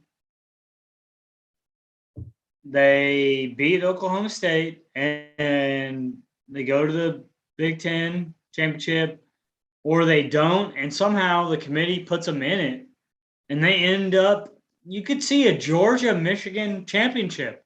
You could. I'm not lying to people. And then what happens when Michigan has more running yards than Georgia, which Georgia is supposed to be the best running back team in the last 5 years, and you just scratch your head and Harbaugh does some stupid, crazy thing and wins the national championship this year. I'm telling you, there has been more crazy things happen. Well, obviously, we got to see tomorrow night what the rankings look like for the second edition. But as we saw the first round the last week, head-to-head plays a big factor for the committee so far. And that means that they won't get ranked ahead of Michigan State regardless of Michigan State's loss. Even though that was a 11-point loss, I still think they'll rank Michigan State ahead of Michigan. I'm not going to lie to you. If there was an outside SEC team, and here's other factors. Oregon is someone to be scary, Oklahoma. But if someone said the SEC has to play the Big Ten, and what team do you not want to play in the Big Ten? I would raise my hand and say Michigan right now. And everybody would say Ohio State. The reason I don't like Michigan is because week in and week out, you don't know what they're going to get. Besides, they're going to play a really close ball game. But who's going to throw the most yards? Who's going to run the most yards? If I play Ohio State, I know your quarterback, CJ, is going to do everything to win the ball game. You're going to have 2 good receivers. You're going to have 1 good back. And your defense is getting better as the season progresses. You play Michigan, it's like, don't know what's going to happen, but for some reason, we find ourselves in a ball game that's 3, 4, 5, 10 points. That's weird and scary. Cornelius Johnson for the Wolverines, 5 for 108 through the air there. Luke Schoonmeyer with 2 touchdowns, tight end there for Michigan. And I'm going with the top defender here. Aiden Hutchinson has had quite a few weeks.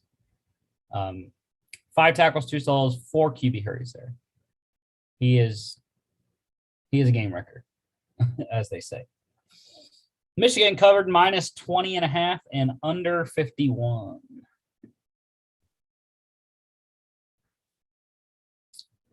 Houston in a closer. I didn't even think. I have no idea that USF could play even this close. 12 points against Houston, but they did. Timmy McClain. I mean, this is another case of, well, if he doesn't throw 2 picks, does USF maybe not win, but lose by a field goal or something like that? But Clayton Tune, I was happy with this. 385, 3 touchdowns, 80% completion. They had the running game going as well. Tazon Henry. Alton McCaskill is more than likely going to win Offensive Freshman of the Year in the American. He's having a great season. I mean, not a name that people know necessarily, but yeah. 22 carries, 125, 3 touchdowns. Doesn't get better than that. And it also doesn't get better for USF than their leading rusher on the day. Only had 3 carries for 27 yards, but he did score a touchdown on one of those 3. And I think the craziest thing that I've seen, I didn't even watch this game, but I saw the stats. Their leading rusher, Brian Battle, 2 kickoff return touchdowns. Both 100 yards, which is the longest you can get in the NCAA because they don't count the end zone yards on return touchdowns. So, yeah, 2 kickoff return touchdowns. People don't know that. That's kind of funny. He had 218 total return yards, kick return yards. Freaking ridiculous. But yeah, it was an interesting game to say the least. The Bulls, they were trying very, very hard. Timmy McClain and co. But Nathaniel Dell, Keyshawn Carter, over 100 yards. Xavier Weaver, over 100 for USF there. It's a high-scoring game, y'all. It's a high-scoring game. Like I said, the things that just put me over were Tunes stats and battles. 3 touchdowns, 2 of them 100-yard kick returns. And I'm going to go with the hero from last week on defense, Marcus Jones, the guy that beat SMU at the kickoff return touchdown. 4 tackles, 4 solos, 2 pass deflections, and a pick.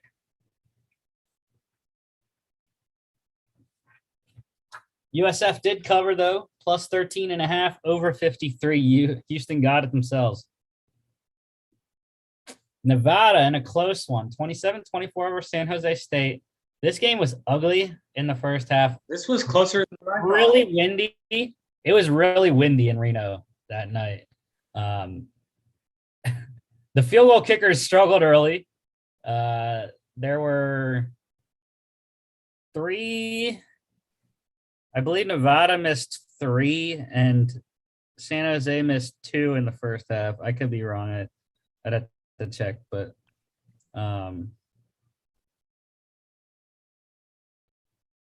yeah, 1, 2, 3. Yeah, Nevada missed 3 and San Jose missed 2 field goals over 5 on field goals in the first half combined. Like I said, it was really windy in the first half. And in the second half, it started raining, but the wind died down. The announcers were like, all we're doing now is waiting for the snow to come. Said, I wouldn't be surprised on a night like this in Reno. But yeah, it was weird. Both quarterbacks were playing for The Spartans, Starkel by far the better passer, and he played more than Nick Nash did. But Nick Nash, I believe, I think Starkel did start, but Nick Nash came in the second drive or something like that. Yeah, my boy Carson Strong struggled. He did struggle. It was a pretty bad game for him, despite throwing for 300 yards. Did have 2 turnovers, but really it was the Nevada defense. The Nevada defense held them in. Nevada didn't score an offensive touchdown until the fourth quarter. Yet they were up 14-7. And actually it was 17-7 in the third quarter. But yeah, I mean, the Wolfpack defense is lights out for most of the night, and Nevada won it on a 45-yard field goal at the end. Can't argue. 7-2, 2005. Tyler Nevins, 14 carries, 116. Put the ball on the ground, scored a receiving touchdown there. Jermaine Braddock for the Spartans, 7 for 140 through the air. And then defensively, the 2 guys with defensive touchdowns, Deion Henley, 5 tackles, 2 solos, and a 56-yard fumble returned for touchdown. And then Burdale Robbins, 1 tackle, 1 solo, 1 pass deflection, and a 86-yard pick 6. San Jose State covered plus 11.5 and under 56 by 5. UTSA 9-0 Roadrunners beating UTEP 44-23. Frank Harris, outstanding, 4 total touchdowns.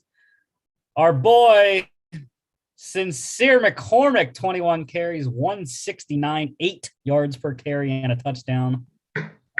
That's exactly why I picked UTSA. I heard UTEP was going to end the streak, and I said, no, Sincere McCormick will win this game. Yeah, I mean, they had UTSA's big 3 put in great performances. I mean, like I said, Frank Harris didn't turn it over, 4 total touchdowns, Sincere, 169 touchdown. And then the other part of the triumvirate there, Zachary Franklin, their leading receiver, 10 receptions, 114 yards, 2 touchdowns. Yeah, they're going to win Conference USA. Unfortunately, Western Kentucky and my boy Bailey Zappi isn't. But I mean, Western Kentucky's got to get into the freaking championship first off. But yeah, I mean, the thing is, it wasn't a bad day for Gavin Hardison. 247, 3 touchdowns, no turnovers, but under 45% completion. That's the issue. And Watt played nice for the Miners. Jacob Cowing, their best receiver, 5 for 112. Yeah. Nice, clean game there, pretty much. And I'm going with fun Texas matchups. Yeah. I'm actually going with UTEP's Tyrese Knight, 10 tackles, 7 solos, 1.5 tackles for loss. Not a lot of defensive stats either. UTSA covered minus 11.5 over 53. Number 24, San Diego State, 17-10 over Hawaii in Honolulu. God, I was so mad, dude. I lone wolfed the Rainbow Warriors, and they that's the one game. They got down to the 23, I believe it was 23-25. Yes, they got down. I was right the first day. Yes. They got down to the 23-yard line. And I have no idea what they were doing. Absolutely no idea, dude. 2nd and 10 on the San Diego State 23-yard line. Needing a touchdown. No timeouts. I believe there was like 13, 14, 15 seconds left. They complete a 5-yard pass inbounds, and they don't have enough time to get up and spike it. My mind was just blown. I was What are you? How do you possibly make that throw? They were right there. How do you possibly run a route short of the sticks when you don't have any timeouts? Because if you get a first down, you have enough time to get up and spike it and get one more play off with like 13 seconds left at that second down play. Yep. It just dumb. I was just drop a jaw. I had no idea what they were doing. And it highlights it. If you pick them to win that game, it highlights it even more. Yeah. And I was proud of them too. I mean, because they were holding their own 17-10 against a ranked team. And it's not the AP rank, it's the college football playoff rank, even more weight to it. 8-1, you know. I didn't even know that I was watching the game because it was the last one on of the night. And I didn't even know that they had allowed crowds back at Hawaii games. I thought they were still no crowds, but they had a full stadium. It looked full enough, you know, for how many people they can get at Hawaii. But yeah. And really the difference in the game, that kicker right there, the backup kicker, Jack Browning, faked field goal. Oh, yeah. Ran it in from 13 yards out for a touchdown. That was the difference. That was the game-winning touchdown. Freaking kicker. But I was right, though, that, again, San Diego State's quarterback situation is not good. It's remarkable that they're 8-1. Yeah, I have no idea how. I was surprised. I thought they were going to start the freshman Haskell. I really did, considering they benched Lucas Johnson late in the game against Fresno State last week. But they went with Johnson again, and he did enough, I guess. I mean, he didn't score. It was 75% completion, but he did fumble it once. And they ran it enough with Greg Bell to get the win. But yeah, I was just disappointed. I thought I got one on you. I thought I could get one on you guys. There's no reason that Hawaii shouldn't have won that game is the thing. Yeah. But I'll have to go back to my Rainbow Warriors some other time. Defensively, Jonah Tavai for San Diego State, 4 tackles, 2 solos, 1.5 sacks, 2 tackles for loss. Darius Muasau, every Hawaii game we have, he is on here. Every time. Best player they have on defense. Him and Corey Bethley, kind of close, but I like Muasau. San Diego State -7 pushed, under 46. All right, let's get to our 2 FCS games of the week because we had 2 this week. And you never texted me back, so you're lucky that you got a freaking win in the second one. But, yeah, number 9, South Dakota State. Wow, what an upset. They were at home, 27-19 over number 2 North Dakota State. Battle of the state schools here, rival state schools. And it was Pierre Strong. I mean, people are putting out on Twitter now, you know, you gotta look out for Pierre Strong coming up here in the draft. And it is so true. He is a stud on the FCS level that not many people have been talking about. And I mean, this is a game. This is a career type of game against your rival. 23 carries, 156 yards, 2 touchdowns on the ground. He also chipped in 2 receptions only for 2 yards, but he also threw an 11-yard touchdown to Tucker Kraft there, the tight end. And yeah, I mean, it was just a marvelous performance by Pierre Strong in the South Dakota State defense as well, to win and to upset number 2 North Dakota State. I mean, like I said, they were at home. Luckily for them, they didn't have to go to the Fargo Dome. But yeah, it was a great time. Great time. I wish I would have watched the game. Unfortunately, I didn't, but I should have watched this one. Jackson Yonke, another great day for him. 6 for 118. Crazy. He had 118 of Aludicon's 157 passing yards. So really good day for him. Same can be said kind of for Christian Watson, 3 for 82 for the Bison's leading receiver there. Like I said, Kraft with the touchdown for the Jacks. Babbage and Nelson, the touchdowns for the Bison there.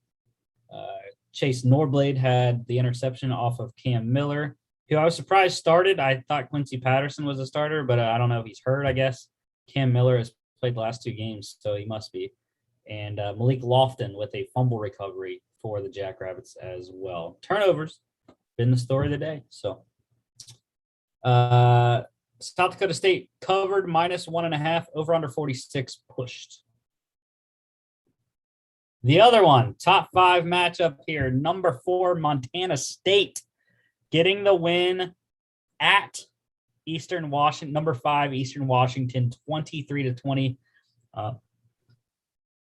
It was not a last-second field goal that won it. It was just Eastern Washington scored a touchdown, and I believe it was at the 7-ish minute that they did that at. I could be wrong, but I believe it wasn't that late that Eastern scored. It was just they couldn't get anything else done. That was the biggest issue. So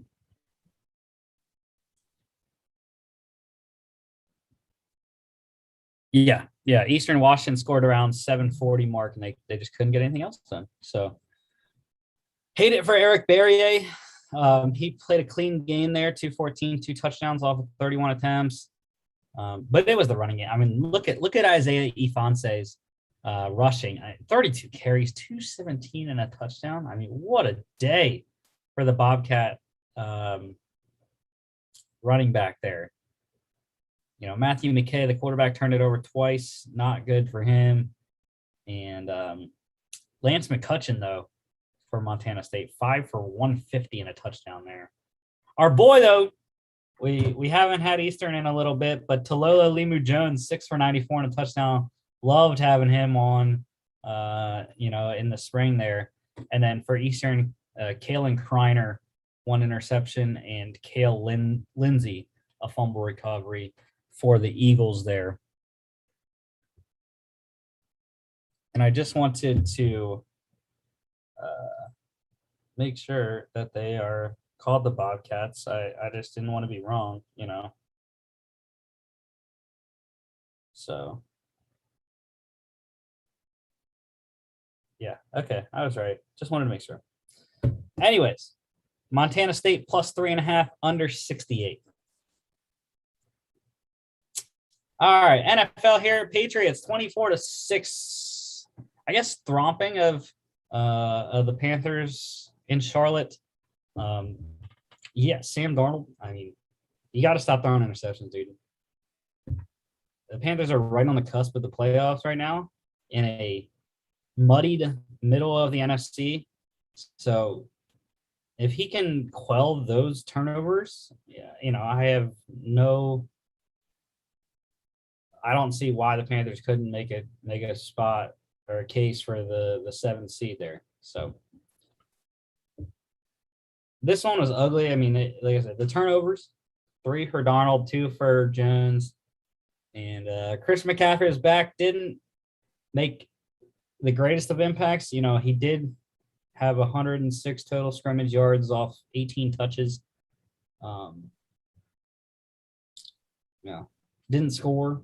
But again, Darnold was giving the ball to the other team, so didn't help matters there. Chuba Hubbard was leading receiver with 33 yards, and just wasn't a good game for the Panthers there. They're off the 2 turnovers. I believe the Patriots scored touchdowns on 2 of the 3 interceptions. As you can see, J.C. Jackson took one of them back to the house, but the Panthers only got 6 points off of their 2 turnovers.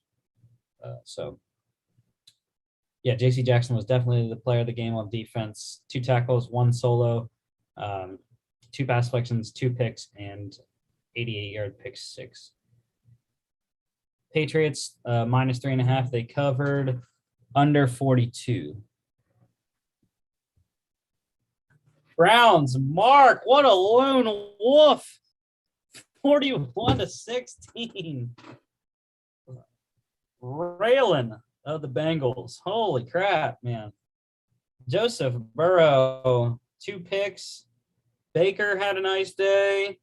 But the downfield passing game and the running game of Nick Chubb. Just great all-around game for the Browns. This one was in Cincinnati. And, Chubb had, like I said, 14 for 137, 2 touchdowns. Peoples-Jones, the long touchdown. Jamar Chase put the ball on the ground. And defensively, a lot of really good performances, mostly on the Cleveland side there. I'm going to go with Denzel Ward, though. 2 tackles, 2 solos, 3 pass selections, and a 99-yard pick 6. I mean, Troy Hill had a great day. Anthony Walker with the solo to total tackle ratio. It's fantastic. Myles Garrett, another solid outing as well. Browns plus 1.5, over 48. Broncos, no one saw this coming. You cannot tell me, there is no one that can tell me that they saw this game coming out of the Broncos and Cowboys. Absolutely no. If you tell me that you saw the Broncos beating the Cowboys, I would have told you to F off. Because Dak was back and everyone expected it to go as normal, and it didn't. The Broncos defense, no Von Miller, doesn't matter. They played outstanding defensively against one of the highest powered offenses in the league. And yeah, the Broncos found a way to win on offense. They had to settle for a lot of field goals, but it didn't matter because their defense was getting stops and turnovers. So really detrimental. The first 2 drives for the Cowboys got into Broncos territory, and they went for it on 4th down instead of kicking it. Javonte Williams, over 100 yards, 17 carries, 111 there. And defensively, Micah Parsons solidifying his case for defensive rookie of the year. 10 tackles, 8 solos, 2.5 sacks, 3 tackles lost, 3 QB hits.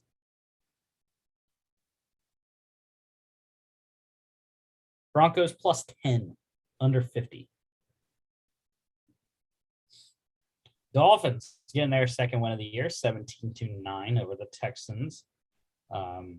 As expected, it was an ugly game between 2 terrible teams. Jacoby Brissett, 3 turnovers. Tyrod Taylor, 3 turnovers. These teams combined for 9. Yes, 9 turnovers. That's just, I don't know how you physically do that. I mean, 5 alone were interceptions. You can see the quarterbacks combined for 6 turnovers. Myles Gaskin, you can see, fumbled the ball there. So that's 7. I don't know who the other 2 were. Not on the board here. Doesn't matter. But yeah, Tua was hurt for this game, so Brissett started, and it went, I guess, good enough. But yeah, this game was gross. Very gross. Jalen Waddle had a nice day, 8 for 83 off 10 targets.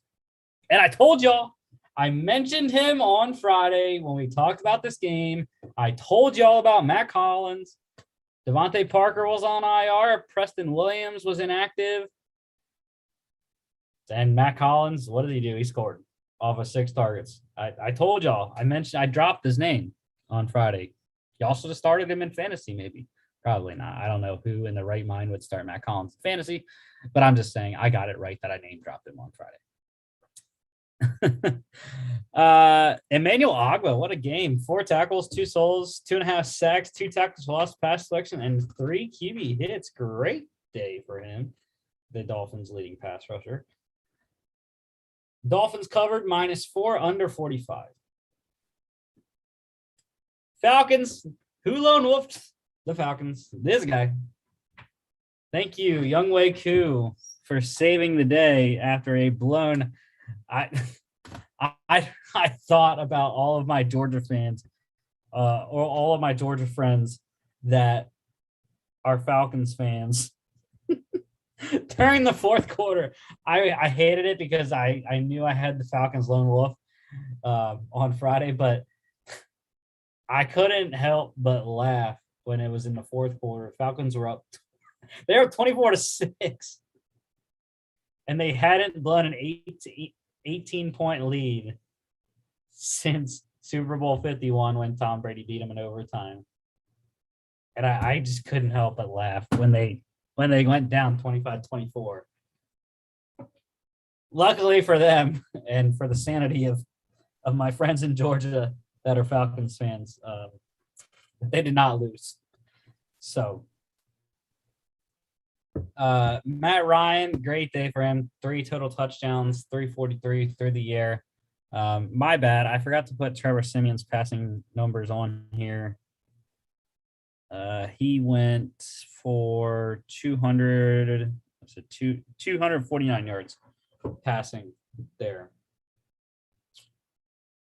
And yeah, neither team were very good on the ground at all.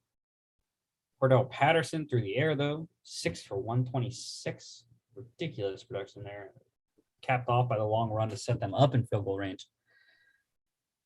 And yeah, Olamide Zaccheaus, two touchdowns here. Weird guy to score 2 touchdowns, but they're running out of receivers with Ridley on the NFI list right now. And yeah, Trevor Simeon was not enough for the Saints. So defensively, I'm going with AJ Terrell. 5 tackles, 4 souls, and 3 pass deflections for the Falcons defense. Falcons plus 6.5 over 43. Giants upsetting the Raiders at MetLife Stadium. Wow. You know,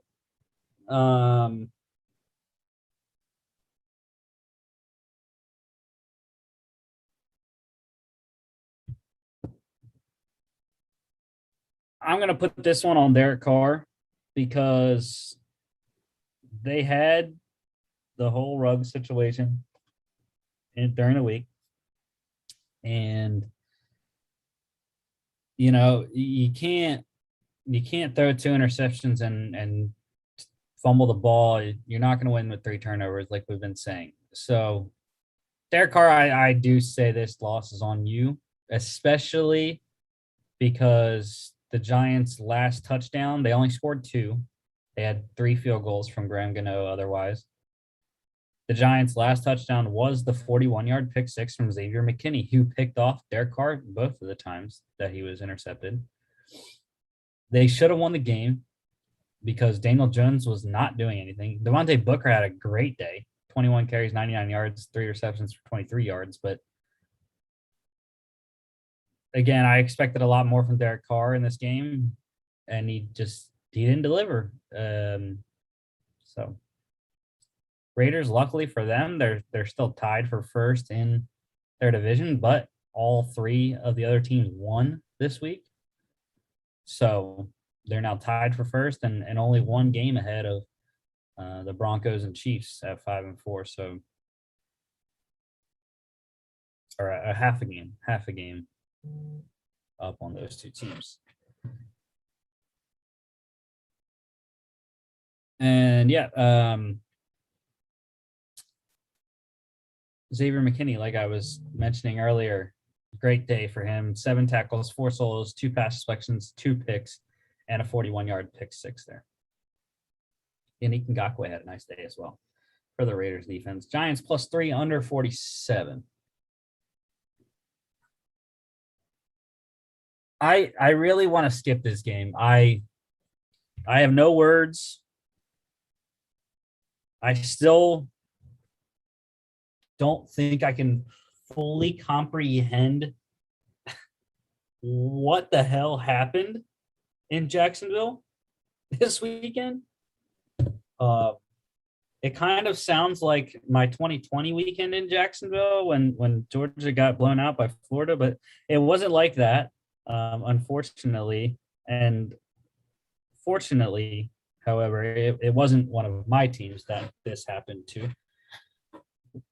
But it was my team adjacent because I had the Bills going to the Super Bowl this year, and now they're freaking tied for third in the AFC. So, and the ridiculous thing is with the Patriots winning now, they're only a half game up on the Patriots in the freaking AFC North. I have no idea what is happening in Buffalo right now. The offense is falling off a cliff. May the real Josh Allen please stand up because he lives in Jacksonville. Apparently, 8 tackles, all of them solos, a sack, 2 tackles for loss, pass deflection, quarterback hit, a pick, and a fumble recovery, all off Josh Allen, the other Josh Allen. See, and now the quarterback's the other Josh Allen. I mean, how can he not be at this point? How can he not be the other Josh Allen is in Buffalo instead of the other Josh Allen is in Jacksonville now? He can't. I mean, the real Josh Allen won. So Matthew Wright was the GOAT in this one, hitting all 3 of his field goals. And Buffalo couldn't get in range to tie the game. So I have no idea again what happened, but absolutely no running game for Buffalo. And 3 turnovers from the other Josh Allen. So, Mark, you're getting back at a great time. This is the best game that we have to talk about. You missed my opener. You got to go back and listen to that because I thought that was a fantastic opener. How do you have Josh Allen, Josh Allen, Josh Allen? Again, the real Josh Allen lives in Jacksonville. The real Josh Allen lives in Jacksonville. It's true now. He dominated. That's all I have to say. You really do. At the end of the show, you really should go back and listen to my opening on this game. I have to. It was something else, man. The Jags plus 15.5. I already said Josh Allen's defensive stats there. And under 49. Easy. Ravens, this is the smallest print I think I've ever had. 34-31 in overtime. What a comeback. This is almost like the Colts game for the Ravens. I mean, 100%. They were down and down big. And let's talk about the leg of Justin Tucker. Is it not just it's like the Holy Grail this year. He has a leg, y'all. And at his age is remarkable. Yeah, they were down 17-3 in the second quarter. And then they were also down 24-10 in the third quarter. So, yeah, we're all gonna get to repick our favorite Super Bowl odds. But the Ravens, I'm telling you guys, they've been met with adversity, winning close games. They'd be a good bet right now. I'm not betting. The thing is, I have no idea how the Ravens got here, but they're the number 1 seed in the AFC right now. Exactly. And that's a sign of good team. Actually, no, they're not. I think the Titans are. But after the Ravens win? Yeah. But yeah, I mean, resiliency from Lamar, 120 rushing yards. He is I don't remember what the stats said on Twitter today, but there was something where he, was in the mentions with Cam Newton and Michael Vick, 2 of the best rushers of all time in the league, at the quarterback position. So the only thing that's going to get him in trouble that would every year is his throwing interceptions in the playoffs. True. Yeah, I was surprised. Devontae Freeman had his best game as a Raven. By far. 79 yards and a touchdown. Dalvin Cook, of course, ran for over 100 yards, 110 off 17 carries. And rookie 5th-round pick for the Vikings out of Iowa State. 1 carry for 9 yards on offense, but 98-yard kick return touchdown. His second game in the NFL. And you got to give kick props. return touchdowns. That's I believe that late of a pick is great.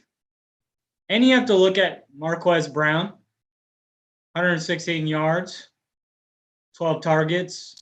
That's the consistency that they need every week. Does that make sense? To stretch it downfield so that Lamar can run and get it to the tight end, Andrews. And you haven't seen that all year. We've talked on this show that he hasn't had a downfield presence.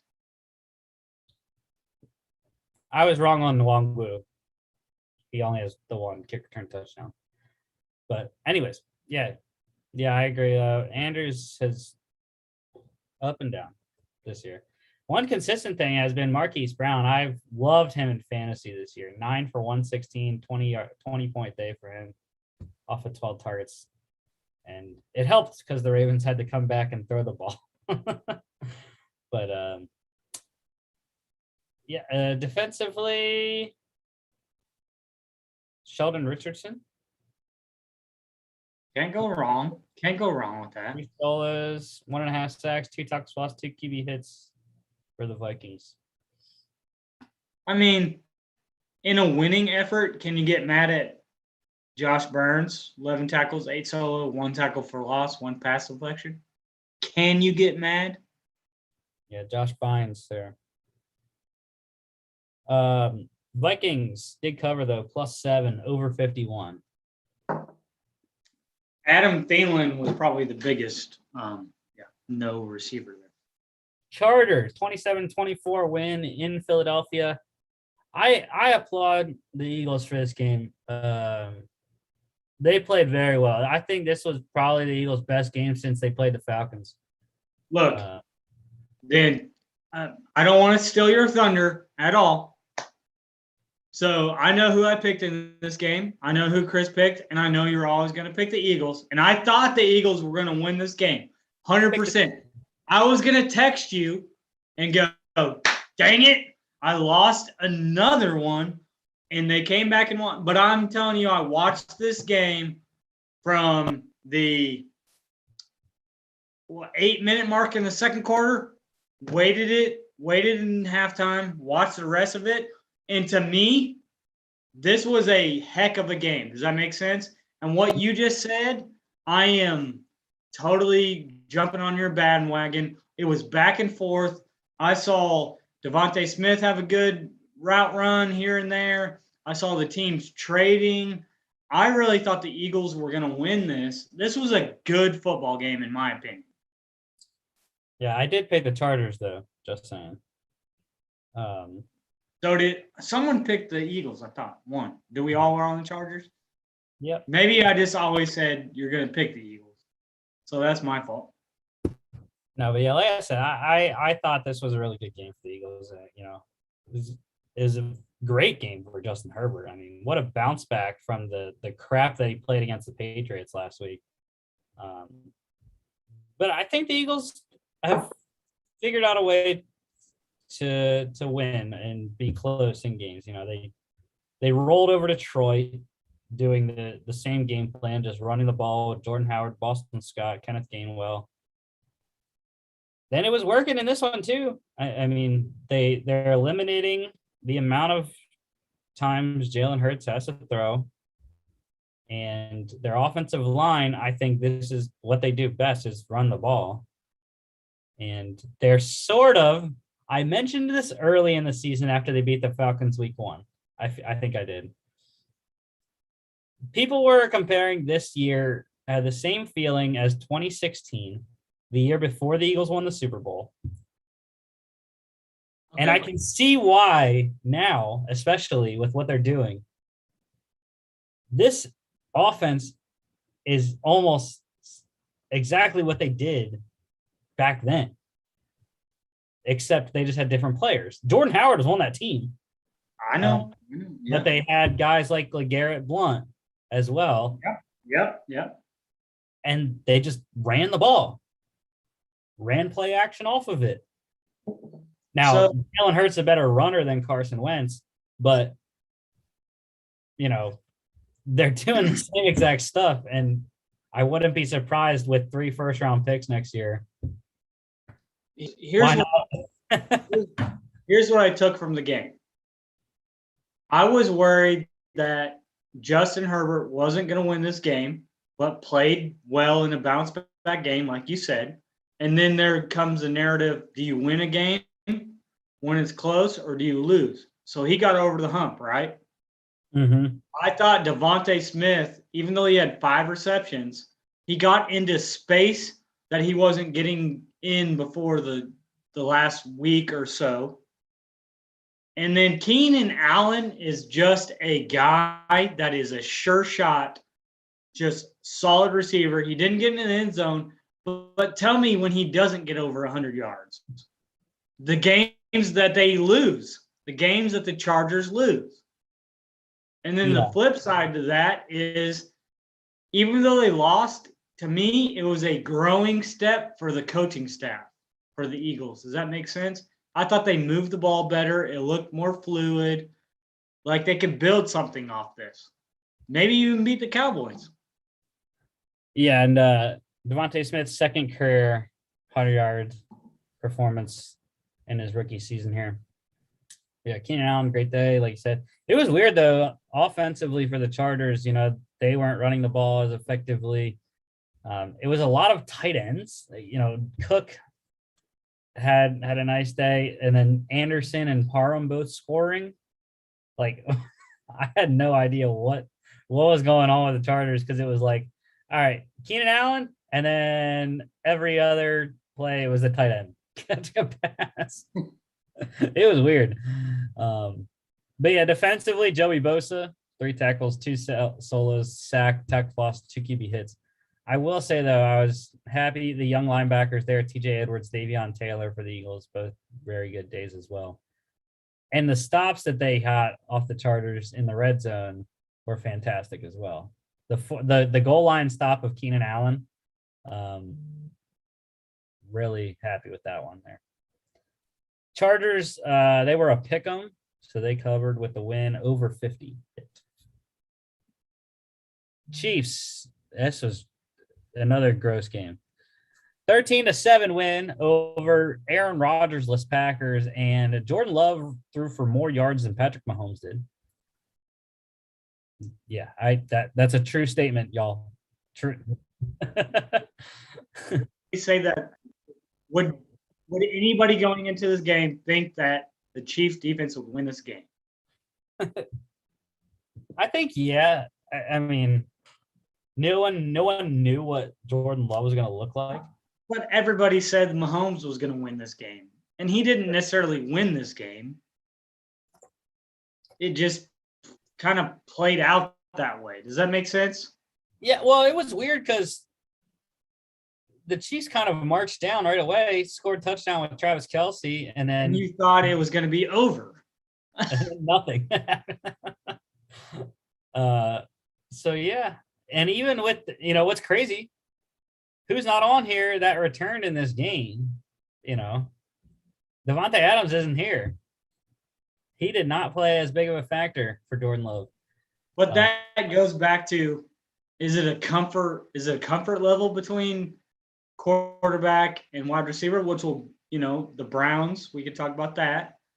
Or, I mean, even in my opinion, you go 26 yards, I don't know if you watched this, but I watched it, and Jordan Love threw up a pass that usually gets intercepted, and Randall Cobb gets it for 26 yards, and everybody that's watching, even the announcers, go, well, that's what gets Jordan Love in trouble usually, and his receiver just got it. Mm-hmm.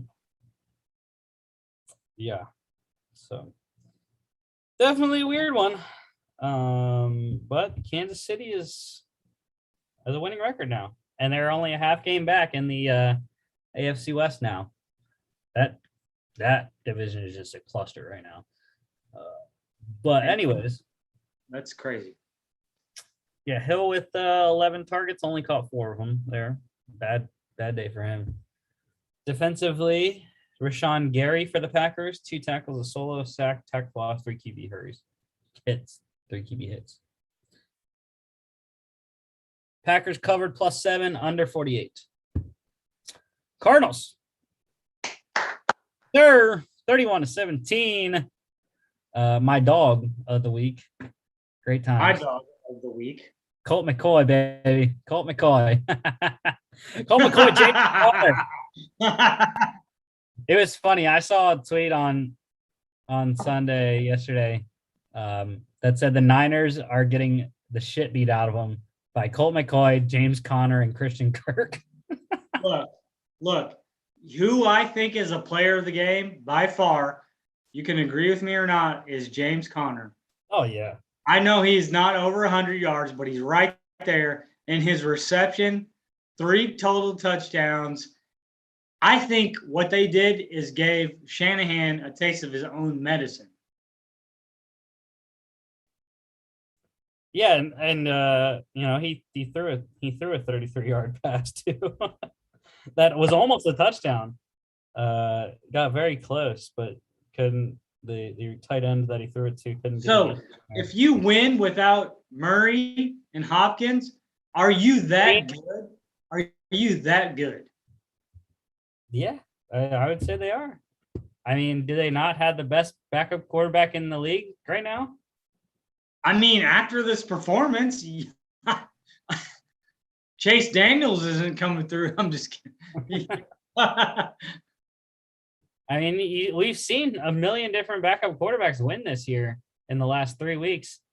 And I would have to say Colt McCoy's had the best. I mean, you can say Mike White had the best performance, but again, he's on the Jets, so no one cares.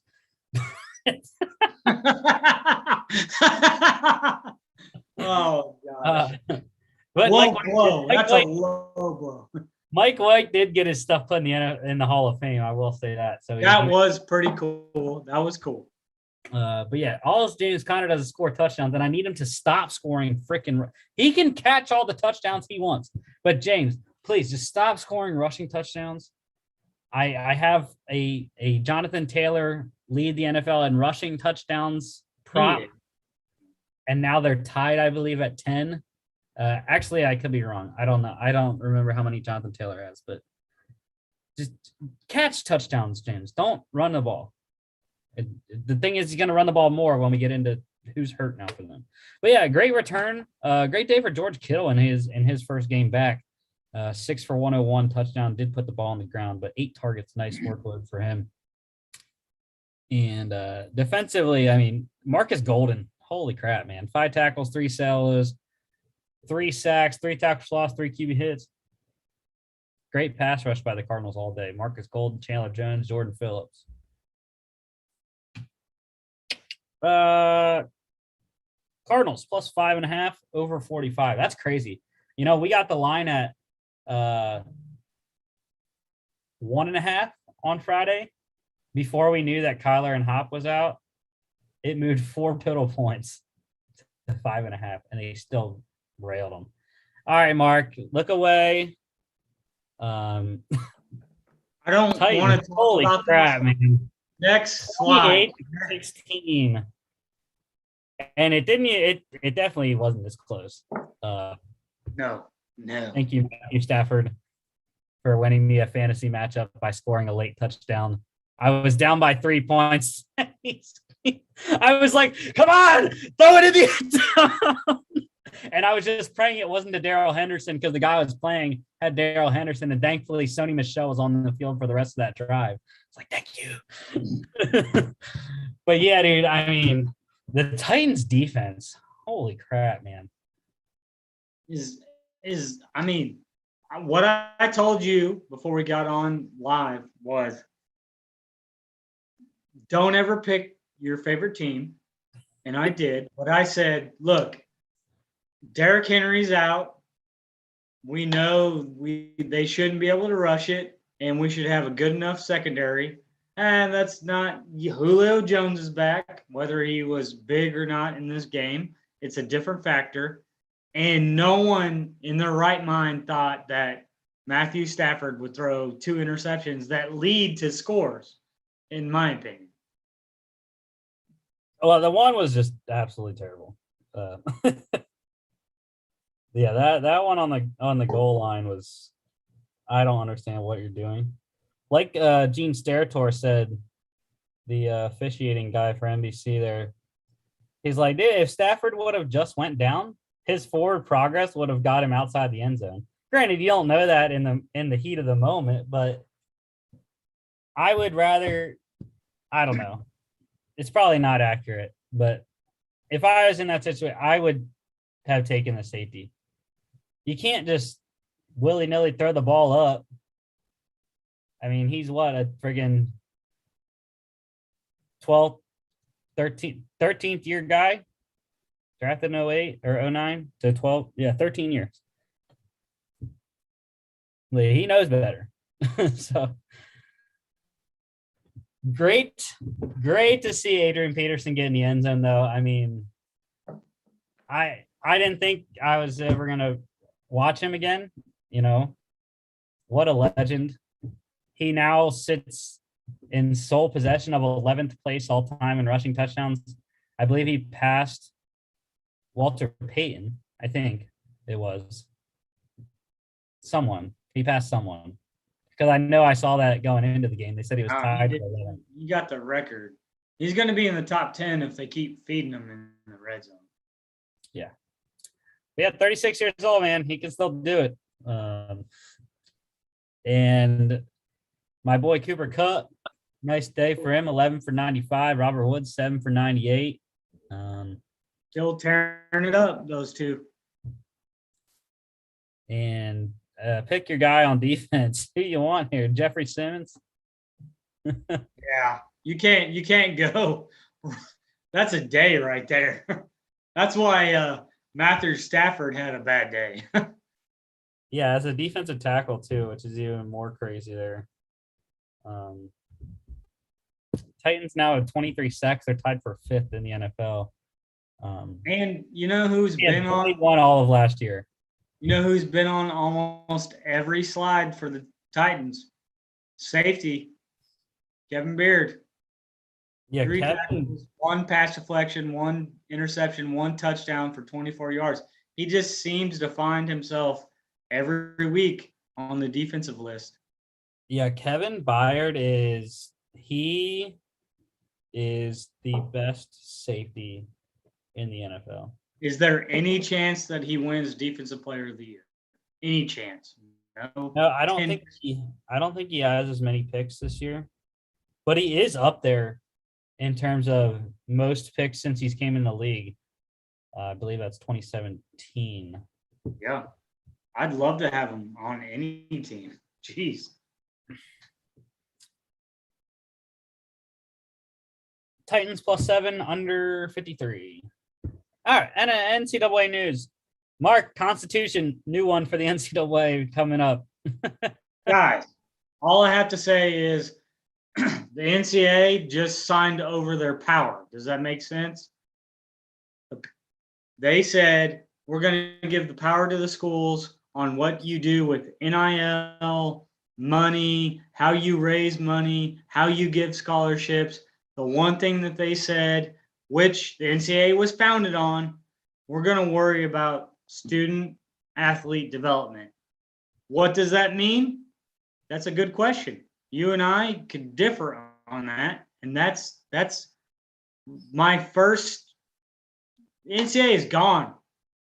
In 5 years, these Power 5 schools are going to make their own league, their own TV deals, whatever they want to do. I'm just telling you that. What I like about this is what they're giving to the Division II and Division III. They have never been allowed to give X amount of money more to scholarships. You can only have X amount of meals each day. What the NCAA said, if you can raise the money, you can give them as much scholarships that you want at Division II. Division III, it's never been about scholarships, but you can feed them, you can house them, you can practice with them as much as you want. And I kind of like that. at the Division I level, NCAA is bygone. You heard it right here. In 5 years, obsolete. Yeah, it was weird. I looked a little bit into the article, and I know they mentioned about something called Division 4, which sounds so stupid. Never gonna happen. They need a better name if they're gonna do that. Never gonna happen. The only thing they're trying to say is this is what, look at it holistically from the top perch down. Division I is going to do what they want. There's so much money involved in that. That's why Mark Emmert, I've said it and I'll say it again, a CEO of Sprint would never get away with the Michigan State, Penn State scandal. He's going to be the figurehead as long as presidents get a bunch of money. Jay Billis, I'm right here saying you should be the president. NAIA has always been about X amount of dollars. We're going to get you graduated and be the best athletes after you graduate. That's that Division IV. No one's coming under that blanket, guys, unless Division I moves away. Does that make sense? It would make no sense to have a fourth division unless someone breaks off. Well, we'll see how that works out there. East Stroudsburg is going to be in Division IV. I know what their long-term goal is, and it's Division I, which is stupid. But all right, some coaching news here. NCAA, Texas Tech has their new head coach. It is Baylor associate head coach / tight ends Joey McGuire. Never heard of the guy, but yeah, interesting hire somewhat, but not.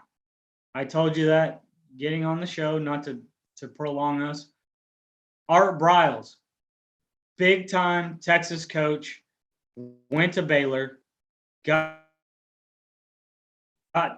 Heisman Trophy winner with RG3. So this guy has been a Texas coach, won state championships, went to Baylor, has been there 5 years, and Texas Tech is trying to, what's a good word, re-up that. And the way Baylor has built their program, they're going to try to do that with Texas Tech. And then another very interesting nuggets that I got before the show today. Nebraska announced Scott Frost will return in 2022 on a restructured contract. I have no clue how this man is keeping his freaking job. There's two things that I draw back from this. He did say last week they're on the verge of beating some teams, and they played Ohio State close. Okay. Maybe next year they beat these teams. He's got something on people at Nebraska. They let him coach during, if you read before we got into the season, they had practices during COVID. They broke these rules. It's because every administrator let him do it, and they can't fire him because they fire him this year. They're going to owe him too much money. That's the only thing I can think of. All right, NFL news here. Starting off, Patriots quarterback Mac Jones could be out of some money. He could be subject to a fine at the very most. The NFL said that they're reviewing the conflict between him and Brian Burns. It's clear as day, especially when you watch the NFL film shot that he grabbed his ankle after Burns strip sacked him and rolled over his ankle, causing Brian Burns' injury. So hopefully it's a good chunk of his freaking rookie contract this year. It's an interesting review by far.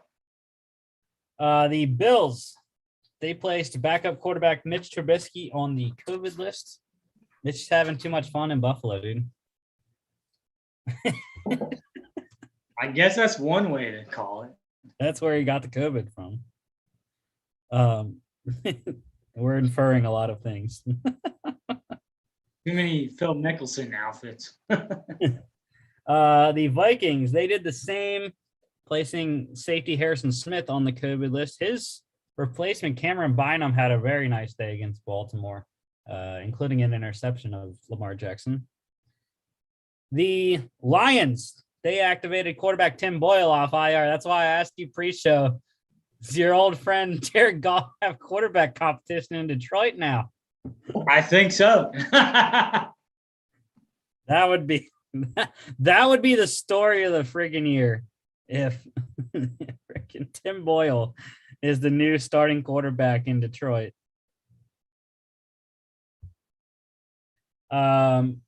Getting activated off IR, a bunch of guys here.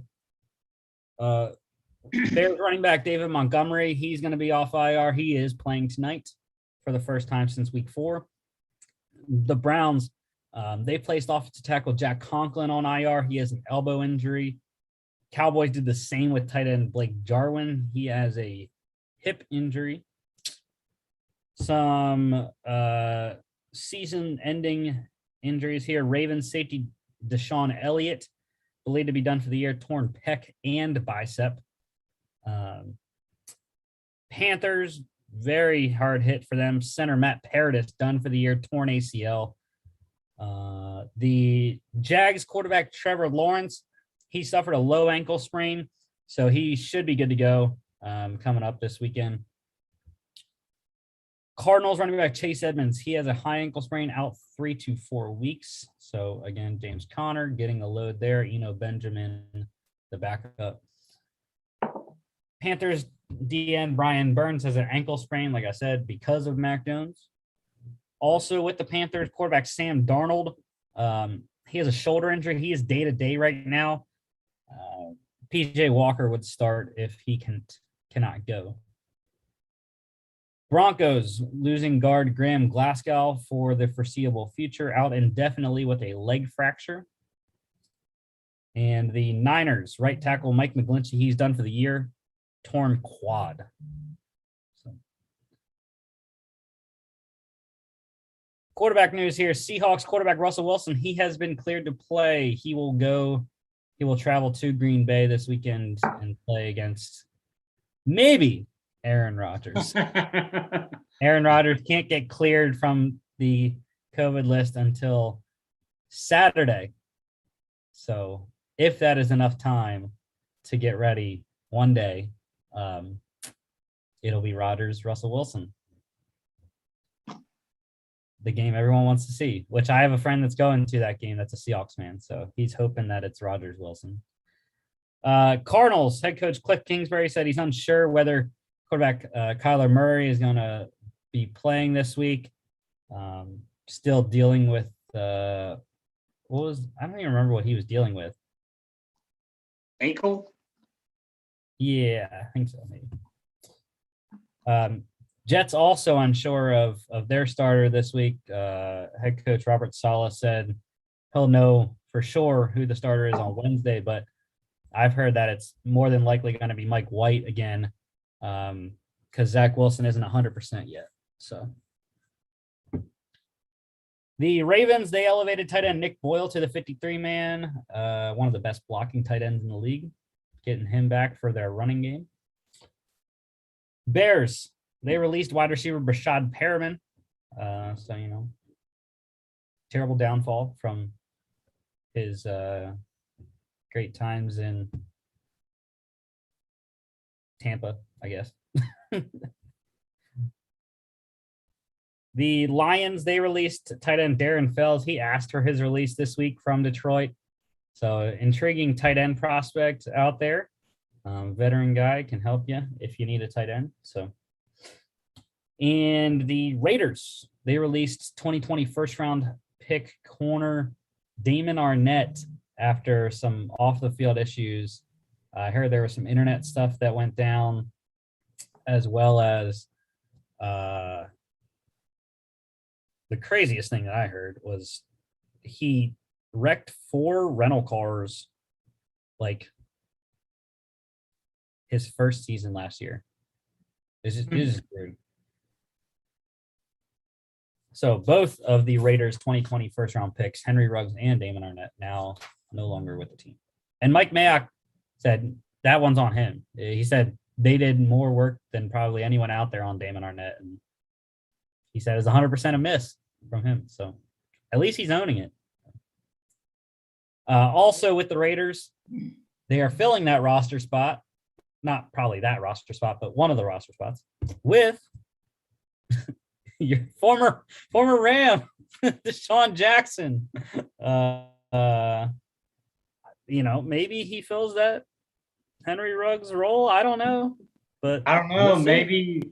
Maybe you fill it with another guy. Who's that? Odell. Yeah, maybe. I don't know. We'll see tomorrow. Odell was released officially today, so he's on waivers. Teams had to put their waiver claims in today at 4, and then they'll get processed tomorrow at 4, I believe.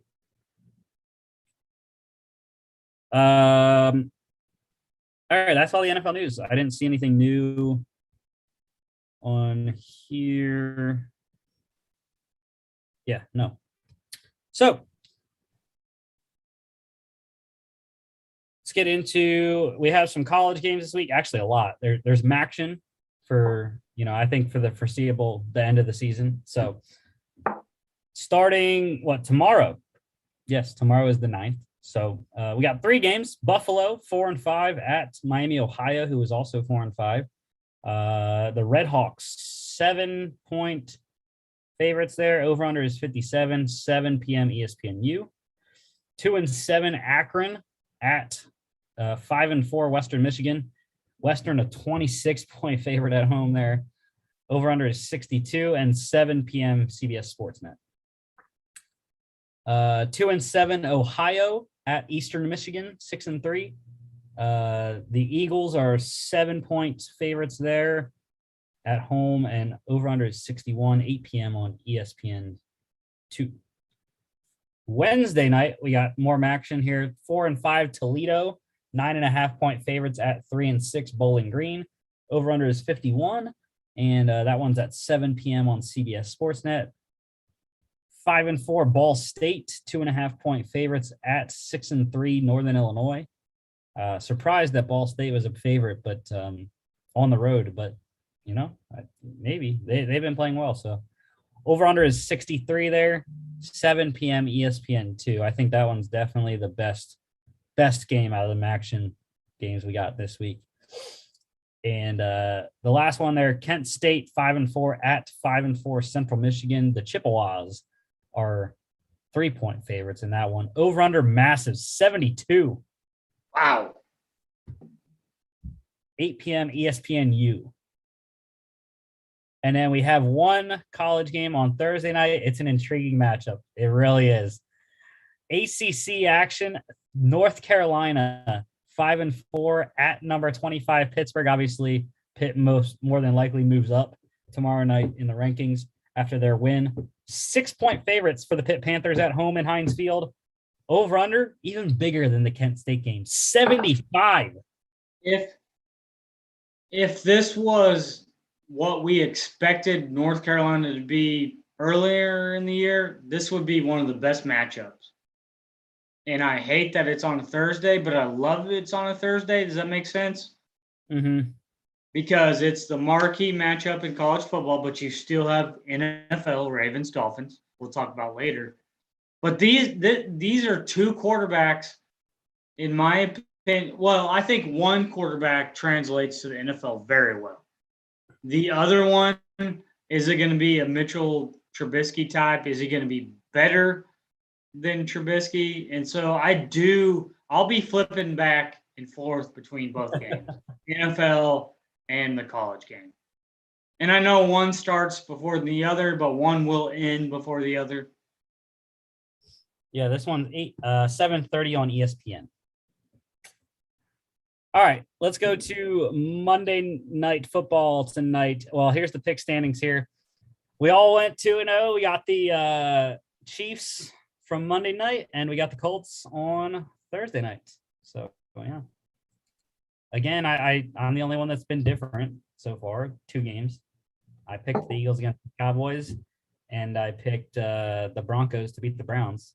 So I don't know that the Broncos versus the Browns was a shot in the dark. I picked against Case Keenum and lost. That for me was I picked them because I didn't think anyone would pick them, but Chris did. All right, the Bears at the Steelers tonight in a little bit. We got about 40 minutes till kickoff. Yeah, we're all on Pittsburgh. It scares me. This is the game. You just said it. This is the game that scares me. Again, it doesn't though. At the same time, it's Justin Fields against a really good defense. I don't think he can do it.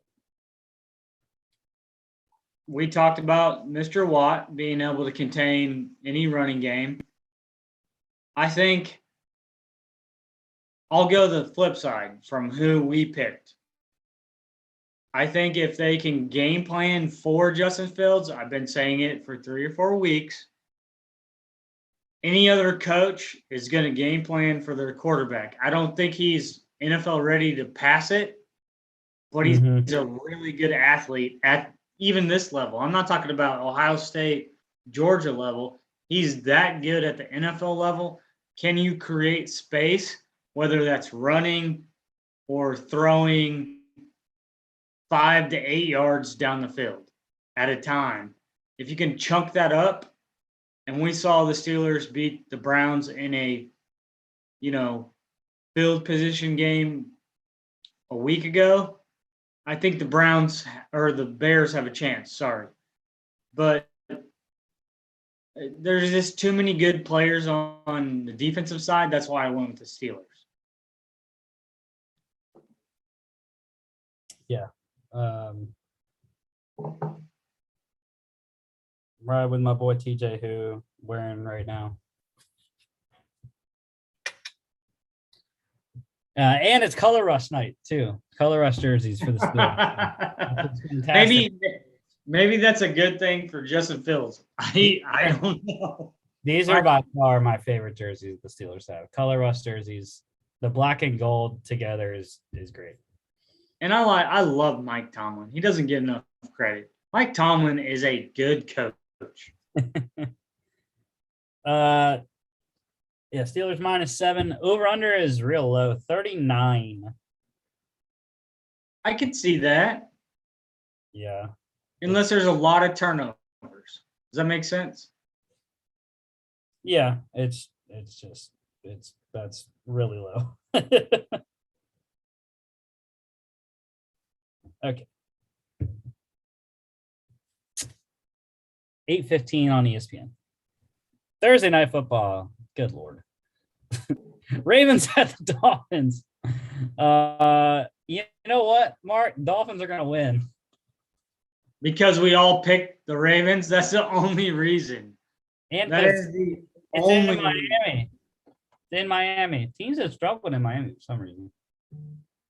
They do. I mean, there's something to say about Flores and what he did last year. Does it make sense? Like I think people thought they were going to be a better team. I didn't. It's the same reason I picked Arizona Cardinals, and no one was on the bandwagon for that. We still have a half a season. That's fine. But they won a lot of close games last year, and I wasn't a Tua fan. And is Tua going to be under center? We don't know. Right. Yeah. So how can you go against Lamar Jackson? Maybe because it's a Thursday night, and I think that's some of the reason that we have good records on Monday and Thursday. I said this to you, vamping up to the show. I think it's easier to pick for these 2 games. Monday night is usually a marquee. Thursday is a watered-down version of anything the NFL can give us. But since we all picked the Ravens, I could see the Dolphins winning. Yeah. I don't know. We'll see. We'll see. But Lamar struggles in prime time. Just saying. Not really. I don't think he does. I don't know if that's a stat. But Well, I think he plays well, but they give up a lot of points every marquee game.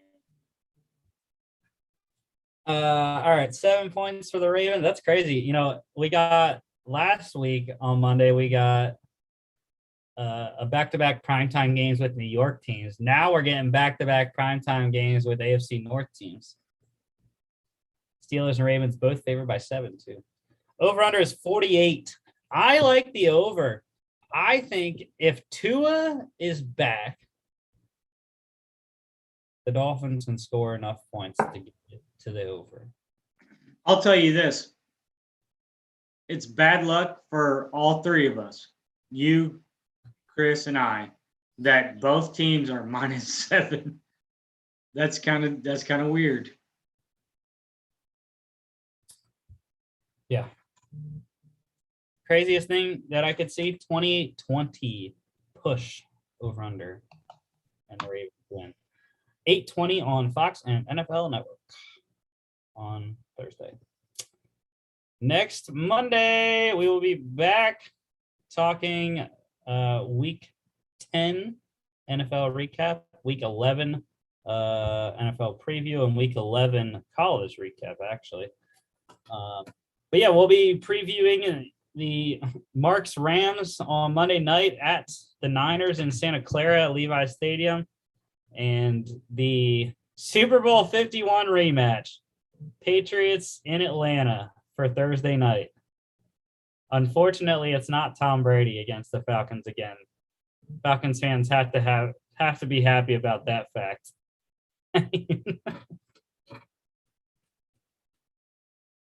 Mark, why are you muted? I didn't know.